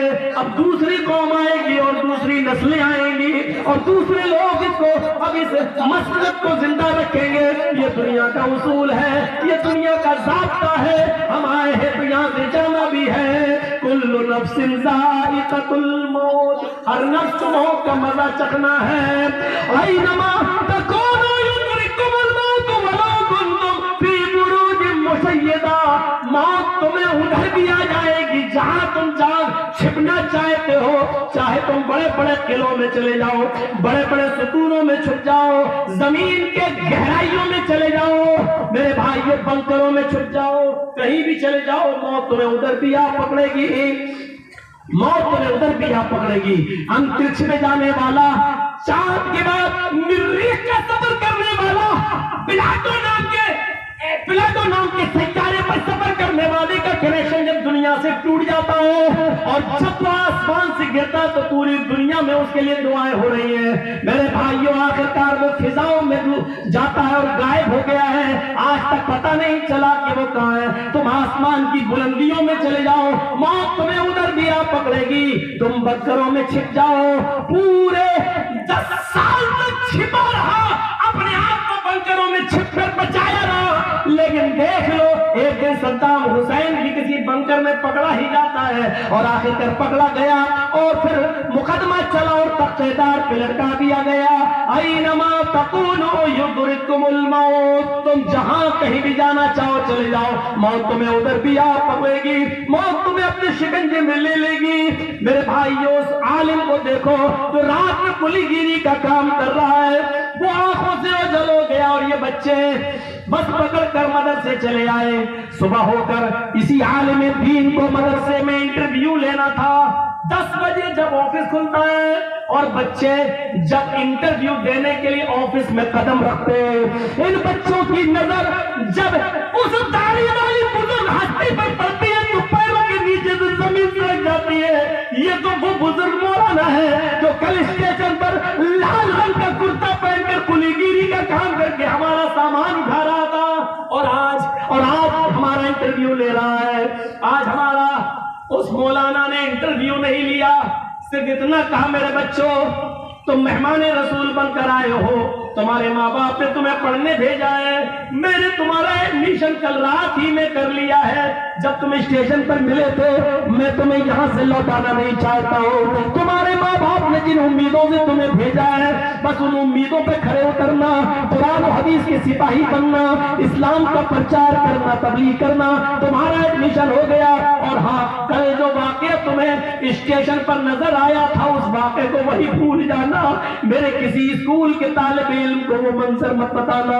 मेरे बच्चों, तुम्ही को मालूम है कि मैं पुली हूँ, किसी को मालूम नहीं है। मैं चाहता नहीं हूँ कि किसी को ये पता चले कि मैं पुली हूँ, और रात में जो कमाता हूँ वो दिन में अपने बच्चों पर खर्च करता हूँ। इस बात का इल्म मैं नहीं चाहता हूँ किसी को हो। इसका अजर मैं सिर्फ अल्लाह से लेना चाहता हूँ। इसका सिर्फ मुझे अजर अल्लाह तबारक व तआला से चाहिए। उस बुजुर्ग आलिम के इंतकाल के बाद मेरे भाइयों, इन बच्चों ने उनकी आप बीती सुनाई और कहा कि वो तो रात में कुली का काम करते थे। इंतकाल के बाद ये इखलास है, वह अमल स्वालिहात, ईमान के साथ ये अमल स्वालिह चाहिए। ये अमल स्वालिह अगर हमारी जिंदगी में नहीं है तो बेकार है, बेकार है। चलते कराओ, चलते में शोर करो, नाक में आंखें फोड़ रहे हो, काबे के रब की कसम कोई सवाब नहीं मिलेगा। उलमा की बुखार, बैठो, खामोश हो जाओ, इस पर भी खामोश नहीं होते हो और जलसा सुनने आए हो। ड्रामा बना दिया है आपने दीन का, नोटंकी बना दी है आपने इस दीन को। आपको अल्लाह के सामने जवाब देना पड़ेगा आज की इस रात की हरकत का। इस कुरान और हदीस को सुनाते वक्त तुम्हारी जो चीखें निकली और जो शोर हुआ, तुम्हारी शोर की वजह से कुरान को रोकना पड़ा, हदीस को रोकना पड़ा। क्या तुम्हारी आवाजें इतनी ऊंची हो चुकी है कि तुम्हारी ऊंची आवाजों की बुनियाद पर कुरान को रुकना पड़ेगा, हदीस को खामोश होना पड़ेगा? क्या तुम इतने बड़े इंसान हो चुके हो कि तुम्हारी चीख और पुकार के आगे कुरान बंद होगा, हदीस को रोका जाएगा? अरे डरो, कहीं अल्लाह का अज़ाब ना जाए, ये जमीन न फट जाए और इस जमीन के अंदर कहीं तुम धंस के मर न जाओ। अल्लाह के अज़ाब का इंतजार करो। आज तुमने वो शैतानी काम किया जो शैतान भी शायद सोच के हंस रहा होगा कि हमसे बड़ा काम तो आज ये हमारी इन लोगों ने कर दिया, इन नस्लों ने कर दिया है। हम जिस कुरान को कमजोर करना चाहते थे, इन लोगों ने खुद ही कुरान को कमजोर कर दिया। आज शैतान भी हंस रहा होगा तुम्हारी इस हरकत पर, इस हरकत पर। तसव्वुर करो मेरे भाइयों, क्या इतनी सी बात तुम समझते हो? इतनी सी बात नहीं है, ये बहुत बड़ी बात है। इखलास अमल सालेह अपनाओ। इस बुजुर्ग आलिम दीन से कुछ सीखो, इस बुजुर्ग आलिम दीन से कुछ सीखो। तुम्हें नहीं मालूम, यहां बैठे हो 20 साल 22 साल की तकरीरें हो जाना एक आपको बड़ी अहमियत रखता है। इतनी लंबी मुद्दत तक कोई आलिम लोगों पर राज नहीं किया। मैं घमंड नहीं कर रहा हूं, अल्लाह घमंड से बचाए। कोई 2 साल चला, कोई 4 साल चला, कोई 5 साल सुना गया, लेकिन 22 साल के बाद भी हल मिन मजीद आज भी कई जगहों के लोग हमसे मिल रहे हैं और प्रोग्राम लेने के लिए आ रहे हैं, और आए और इसी बिहार और कटिहार की सरजमीन के लिए आए। क्या ये मकबूलियत नहीं? इतनी लंबी मुद्दत तक किसी का चलना और किसी का सुना जाना, ये बहुत बड़ी बात है। लेकिन मैं आपसे ये सवाल करना चाहता हूं कि इतनी लंबी मुद्दत तक आपने मौलवी जलजीज को सुना, 22 साल सुना, 24 साल सुना। मुझे ये बता दो कि 24 साल की इस लंबी जिंदगी में आपके अंदर तगय्युर क्या आया, आपके अंदर तब्दीली क्या आई, आपके अंदर चेंजिंग क्या आई, आपके अंदर इस्लाह कितनी हुई, आपने कितने परसेंट आपकी जिंदगी में इस्लाम आया? जरा इस सवाल का जवाब मुझे दे दो, इस सवाल का जवाब। आप 22 साल पहले भी वही थे, आज भी वही है। जो जिहारत पहले थी वो आज भी है। कर्नाटक के जलसे देखो, आपसे ज्यादा भीड़ थी कर्नाटक में, लेकिन मजाल की कोई चुनिया भी परमार जाए, मजाल की कोई मौलाना जर्जीज के पास चलाए, आने का रास्ता अलग, जाने का रास्ता अलग, वही लाए वहीं से ले गए।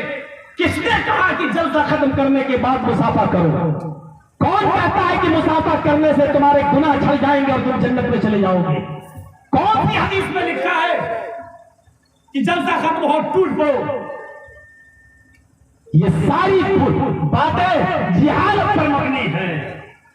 जो बातें कही गई अब उस पर अमल करो। जो कहने वाला था उसको भी आराम करने दो। आप भी आराम करो, मस्जिदों में जाओ, वुजू करो और नमाज पढ़ो। ये होना चाहिए। 20 साल और 22 साल के बाद बताइए, मैंने सिर्फ एक चीज देखी है बिहार की सरजमीन पर, अगर बढ़े हैं कोई चीज तो सिर्फ मदरसे बढ़े हैं। मदरसों में इजाफा हुआ है, लेकिन जहेज जो पहले था वो आज भी है, बल्कि उससे भी ज्यादा बढ़ गया। उसमें कमी नहीं आई। क्यों नहीं आती कमी? मदरसे खुल जाते हैं, मदरसे की कमेटी बन जाती है। जहेज को रोकने के लिए कमेटी क्यों नहीं बनती? और याद रखो, मेरी बात को नोट कर लेना और यूपी से सीख लो, सबक हासिल कर लो कि कई हजार नहीं, कई लाख लड़कियां ऐसी है मुसलमानों में जिन्होंने कोर्ट अदालतों में एप्लीकेशन दे रखी है कि मैं अपनी मर्जी से गैर मुस्लिम लड़के के साथ शादी कर रही हूं। हो सकता है कि जब मैं शादी करूं तो मेरे बाप और मेरे भाइयों को एतराज हो, लिहाजा उस वक्त न मेरे बाप की सुनी जाए न मेरे भाइयों की सुनी जाए, उस वक्त सिर्फ मेरी सुनी जाए। मैं अपनी मर्जी से ये एप्लीकेशन दे रही हूं और फला फला गैर मुस्लिम लड़के के साथ मैं अपनी मर्जी से शादी करने के लिए तैयार हूं। मेरी शादी फला फला मंदिर में होगी, हिंदू रस्म और रवाज और रीति के मुताबिक होगी, मेरे मांग में सिंदूर भरा जाए। ये कोर्ट में एप्लीकेशन दे दी गई है। ये बस सोचिएगा, मौलाना जगजी साहब जेल से छूटने के बाद थोड़ा सा नर्म हो जाएंगे। नरमी तो हमने कभी सीखी ही नहीं, समझौते तो हमने कभी किए ही नहीं। हाँ, जिन चीजों से परेशानी थी उस पर मैंने बैंड लगा दिया, उस पर मैंने रोक लगा दी। और अब हमारे पास आखिरी रास्ता है। बस 5.5 महीने में मैंने बहुत कुछ सीख लिया है जेल के अंदर रहकर। अगर आप मेरी इजाजत के बगैर उल्टे सीधे फंबल बनाएंगे तो आपके ऊपर कौन सी धारा में और कहां से केस दायर किया जा सकता है, किसी की इज्जत नफ्स से खेलने की क्या सजा हो सकती है, ये फिर मैं कदम उठाने पर मजबूर हो जाऊंगा। क्योंकि जो चीज मैं बोलूं नहीं वो आप दें, जो चीज मैं मना करूं वही आप दें, ये चीज हमसे बर्दाश्त नहीं होगी। ये चीज हमसे बर्दाश्त नहीं होगी। इसलिए मैं कहता हूं कि अभी भी चोरी चोरी और छुप छुप कर कुछ लोग अभी भी अपने अपने चैनलों पर तकरीरें मेरी इधर से उधर से लाकर डाल रहे हैं। मैं देखता हूं चैनलों को, नजरअंदाज कर जाता हूं। जिस दिन देखूंगा कि खतरनाक चीज पड़ी हुई है और कुव्वतें बर्दाश्त जब जवाब दे देगी तो याद रखना, जो मकान आपके बने हैं इस कमाई से, उस मकान के बिकने तक की नौबत आ जाएगी। क्राइम ब्रांच कितने सख्त केस में और कितनी सख्त धारा में ये मुकदमा दर्ज करता है, इसका एहसास अभी आपको नहीं मालूम। इज्जत नफ्स से बड़ी कोई चीज नहीं होती। मौलाना ने मोदी को ललकारा, ये हेडिंग देंगे आप। मौलाना ने हिंदू धर्म की अर्थी उठाई, ये हेडिंग देंगे आप। मौलाना को हुआ एक लड़की से प्यार, ये हेडिंग देंगे आप।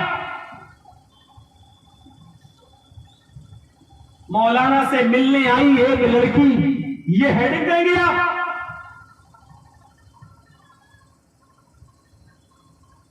नंगी लड़कियों की तस्वीरें बनाएंगे आप पैसा कमाने के लिए, और कितना गिरेंगे आप? इन लड़कियों ने एप्लीकेशनें दे रखी हैं, और बिहार वालों सबक सीख लो यूपी के लोगों से। सरकारें बदलने में टाइम नहीं लगता। देख लीजिए, अभी 1 साल पहले कौन सी सरकार थी, अब कौन सी आ गई, पहले क्या था अब क्या है। और ये ऐसी चीज है कि कल ये नहीं रहेगी, कल फिर कुछ और। 2024 के इलेक्शन को किस तरफ ले जाने की कोशिश की जा रही है। मौलाना जर्जीस कुछ नहीं बेचते, उनकी हैसियत क्या। जब राहुल गांधी जैसी शख्सियत को 2 साल की सजा सुनाई जा सकती हो, आजम खान को 3 साल की सजा सुनाकर उनकी सदस्यता और सांसदी खत्म की जा सकती हो, उनकी एमएलए की मेंबरशिप खत्म की जा सकती हो। दिन दहाड़े इलाहाबाद के धरती पर हॉस्पिटल ले जाते हुए रात की 10:30 और 11 के बजे के टाइम पर पुलिस की मौजूदगी में मर्डर और हत्याएं होने लगे। मेरे भाइयों, ये 2024 की का जो जाल बिछाया जा रहा है वो किस तरह, पुलवामा हमले पर साजिश बेनकाब हुई, ये सब आप देख रहे हैं। अभी 2024 से पहले देखिएगा इस किस्म की हरकतें और भी होंगी, क्योंकि माहौल पूरा 80 और 20 के बीच कर दिया जाएगा। 20 को एक तरफ कर दिया जाएगा और 80 को एक तरफ कर दिया जाएगा, ये चीज। और आपको एक चीज बताऊं, मैंने अभी तक और आज तक जेल से निकलने के बाद अभी वो 2 मर्डर जो इलाहाबाद प्रयागराज में हुए हैं 2 भाइयों के, मैंने उस पर कोई तकरीर नहीं की, एक लफ्ज भी नहीं बोला, उसकी तरफ मैं कभी गया ही नहीं हूं, मैंने कोई इशारा भी नहीं किया है। लेकिन इसके बावजूद इसी इंडियन बिग 22 चैनल ने उसको भी दिया, और क्या कहा, अतीक और अशरफ पर क्या बोले मौलाना जर्जीस। देखिए, सबसे ज्यादा मेरे बाप को रुलाने वाला ये चैनल, सबसे ज्यादा मेरी मां के आंखों में आंसू लाने वाला ये आदमी, सबसे ज्यादा मेरे बीवी बच्चों को रुलाने वाला ये चैनल, और सबसे ज्यादा मुझे परेशानी में डालने वाला ये चैनल। आप समझते हैं कि मैं 2-4 लाख रुपए में बिल करा के यहां आ गया हूं? आप नहीं जानते कि मेरा 5.5 महीने में और नीचे से ऊपर तक कितना खर्च हुआ है, आप सुन नहीं पाएंगे। आपके पैरों के नीचे से जमीन सरक जाएगी। कोई काम नहीं आता है। अगर आप ये सोचे कि फला फला आदमी, कोई काम नहीं आता है उस वक्त लोग ये कहते हैं समझाता था ना बोले ऐसा, क्यों बोलता था, आज मरना मरो, तो मैं समझाता था ऐसा। तुमने तो लाखों लाख रुपया कमा लिया मौलाना जर्जीस की तकरीर से, लेकिन मौलाना जर्जीस को आपने कहां पहुंचा दिया है कि आप नहीं समझ पाए। ऐसा नहीं हो सकता आपको। अगर शर्म है इंडियन बिग 22 चैनल के मालिक तुझे, तो चुल्लू भर पानी में डूब के मर जाओ। किस नौजवान को किस स्टेज तक तूने मुझे पहुंचाया है, लेकिन इसके बावजूद तुझे शर्म नहीं आई। और अभी हफ्ते पहले फिर में दिया। मौलाना क्या बोले अशीफ और अतीक और अशरफ के मर्डर पर मौलाना जर्जीस, जब मैंने आवाज ही नहीं खोली है, एक लफ्ज तकरीर भी नहीं की है, और तूने फिर वही हमला शुरू कर दी है। तू समझ नहीं रहा है, तेरे ऊपर एक केस कर दो तो तू कहां चला जाएगा। तू अपने, तेरा बाप रोता हुआ मेरे पास आएगा, तेरी मां मेरे खतरों पे गिड़गिड़ाएगी और रोएगी। मैं नहीं चाहता हूं कि जो दिन मुझे देखना पड़े, तेरी बीवी तुझ रोए, तेरे बच्चे रोए, तू रोए और तेरा बाप रोए।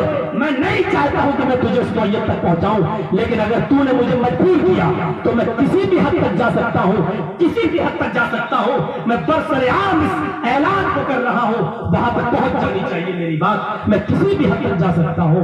तूने जितना कमाया, तेरा घर, मकान, जमीन और जायदाद सब बिक सकता है। जब मौलवी जर्जीस का तू बिकवा सकता है तो मौलवी जर्जीस भी किसी हद तक जा सकता है। मेरे भाइयों, जहेज की लानत को मुआशरे से खत्म करवा दीजिए, और अगर आप नहीं करवाएंगे तो तैयार रहिए, आपकी बेटियां गैर मुस्लिमों के साथ निकाह करेंगी, क्योंकि वहां मंसूबे हो चुके हैं। इनसे प्यार करो, इनको लाओ, बगैर दहेज के शादी करो, मंदिर में फेरे लगवाओ, सिंदूर लगवाओ, और 2-4 बच्चे इनसे पैदा करके बच्चों को अपने पास रख लो और उनको घर से धक्के देके भगा दो। आप क्या समझते हैं कि आपकी बेटी उनकी घर की बहू बन जाएगी तो वो अपना लेंगे? आप ये समझते हैं? गलत सोचते हैं।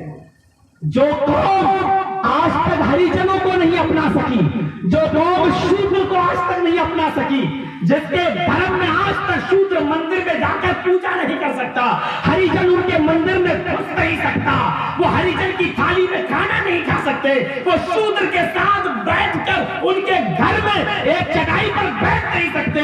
आप क्या समझते हैं कि वो आपकी बेटी को अपने घर की बहू बना लेंगे और वो आपकी बेटी के मरने के बाद उसके शमशान घाट में आपकी बेटी का क्रियाक्रम होगा? गलत समझ रहे हैं आप, गलत सोच रहे हैं आप। आपकी बच्ची को 2-4 बच्चों की अम्मा बनाकर बच्चों को रोककर आपकी बेटी को घर से बाहर निकाल दिया जाएगा। और जब आपकी बेटी एक गैर मुस्लिम लड़के से जब भागकर शादी करेगी तो बाप उसको घर से निकालेगा। कौम की नजरों से बचने के लिए, कौम में अपनी इज्जत बचाने के लिए कहेगा कि मेरी बेटी मेरे लिए मर चुकी है, और उधर 2-4 बच्चे पैदा करने के बाद उधर से आपकी बेटी भगाई जाएगी। अब आपकी बेटी के पास 2 रास्ते रहेंगे बस, only 2 option for your daughters. आपकी बेटियों के लिए सिर्फ 2 ऑप्शन है बस, बाकी कोई ऑप्शन नहीं बचेगा। आप अपने घर में रखेंगे नहीं, वो अपने शमशान घाट में जलाएंगे नहीं, आपकी बेटी को निकाल दिया जाएगा। आपकी बेटी के पास 2 ऑप्शन है, या तो मिट्टी का तेल डालकर अपने आप को आग लगा के मार डाले, खुदकुशी कर ले, या किसी तबाही के चकले पर जाकर अपने आप को बेच दे और लोगों के जिस्म की आग को बुझाकर धंधे पर बैठ जाए और कमाने वाली बन जाए। मैं आपको इस खबर से बाखबर कर रहा हूं, मैं आपको आने वाली इस चेतावनी से बाखबर कर रहा हूं, मैं आपको आने वाली इस चिता से बाखबर कर रहा हूं। हमारी बेटियां जितनी तेजी के साथ गैर मुस्लिमों के साथ भागने पर राजी है और जाने को तैयार है, वो आप नहीं समझ रहे हैं, और उन्होंने जो मंसूबे बना रखे वो आप नहीं समझ रहे हैं। बेहतर है समाज के लोग उठें और अपनी बच्चियों की शादियां जल्दी करें, और समाज में ऐसे लोग तैयार हों जो बगैर जहेज के शादियां अपने बेटों की करें। आओ, हमारी बेटियां कहीं गैर मुस्लिमों के साथ न भाग जाएं, जहेज न होने की वजह से कहीं गैर मुस्लिमों के साथ निकाह न कर लें। ये चीज आप अपने अंदर लाइए।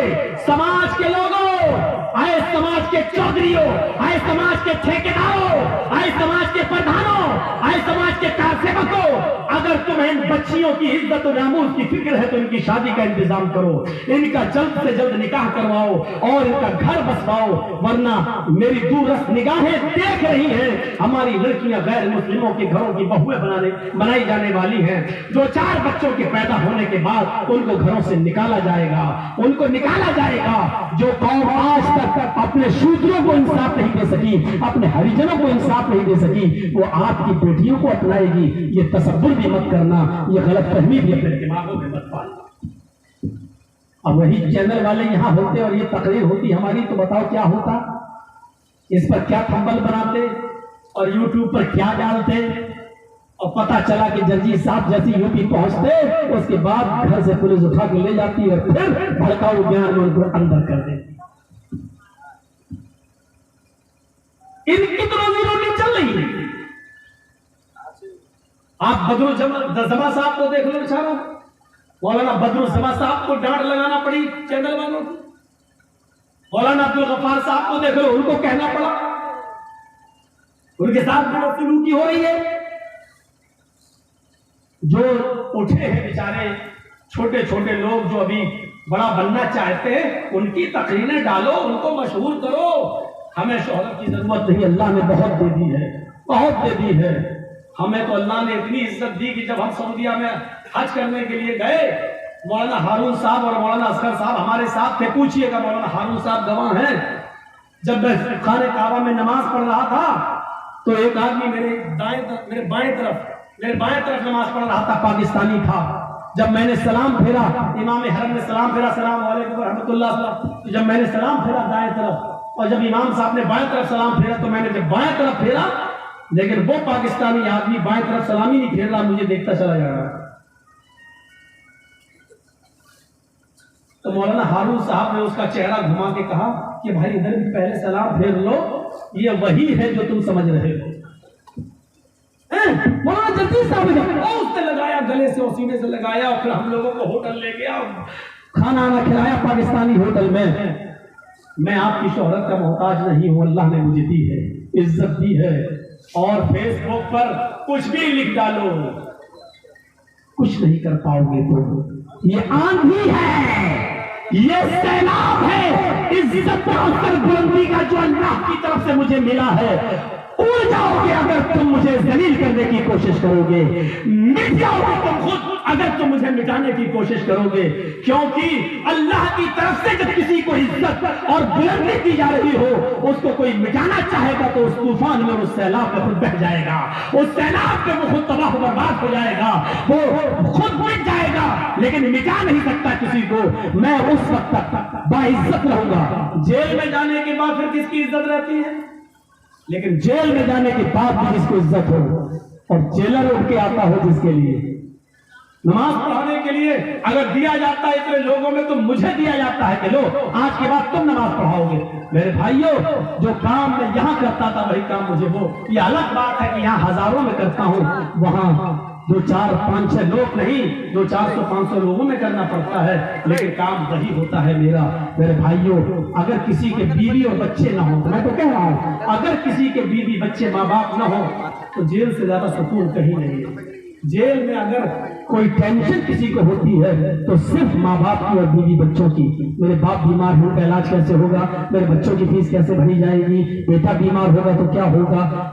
और ऐसा हुआ 5.5 महीनों में मेरे घर में कौन कौन बीमार हुआ। मेरी बीवी जो अकेले कभी लखनऊ के मेरे घर से कभी बाहर नहीं निकली, वो किन परिस्थितियों में, किन के साथ, किन औरतों को उसने फोन करके बुलाया और किन के साथ उसको दवा लेने जाना पड़ा, ये सारे हालात मेरे सामने हैं। अल्लाह मेरे उस दुश्मन को कभी माफ नहीं करेगा जिसने मुझे यहाँ तक पहुँचाने की कोशिश की है, और मैंने अपने मुकदमे को अल्लाह की अदालत में पेश किया है। इलाहुल आलमीन, मैं तेरे दीन की सरबुलंदी के लिए जेल में गया, और जिस आदमी ने मुझे यहाँ तक पहुँचाया, मैंने उसके मुकदमे को तेरी अदालत में पेश किया। तू ही उससे निपटेगा, और तेरी जो सजा होती है वो ऐसी होती है कि वो ऐसी होती है जो लोगों के दरमियान निशान इबरत बन जाती है, इबरतनाक होती है। हमने अल्लाह की अदालत में उस मुकदमे को सौंपा है। मजबूर मत करो चैनल वालों, मजबूर मत करो मुझे। मैंने चंद बुनियादी बातें इस 2 घंटे की तकरीर में आपके साथ चीख कर रख दी है। मेरे भाइयों, कल मुझे फिर साहिबगंज और मदीना जाना है, और फिर मुझे दूसरी जगह कहीं सफर करना है। हम अल्लाह से दुआ करते हैं, हमारे अल्लाह, फिर मैं कहता हूँ कि इज्जत आपने हमारे लिए दुआएं की हैं, अल्लाह इस मोहब्बत को बरकरार रखे, लेकिन उलमा की इज्जत वैसे करो जैसे करना चाहिए। शोर शराबा से अपने आप को बर्बाद मत करो, और 3 जलसों पर पलक मत लगाओ। अल्लाह हमारे इस जलसे को कबूल फरमाए। यहाँ जो बोला गया अल्लाह उसको कबूल फरमाए, और जो बोला गया उस पर सुनने, अल्लाह सुनने वालों को, बोलने वालों को तौफीक अता फरमा, अमल करने की। हमारी माँ बहनों को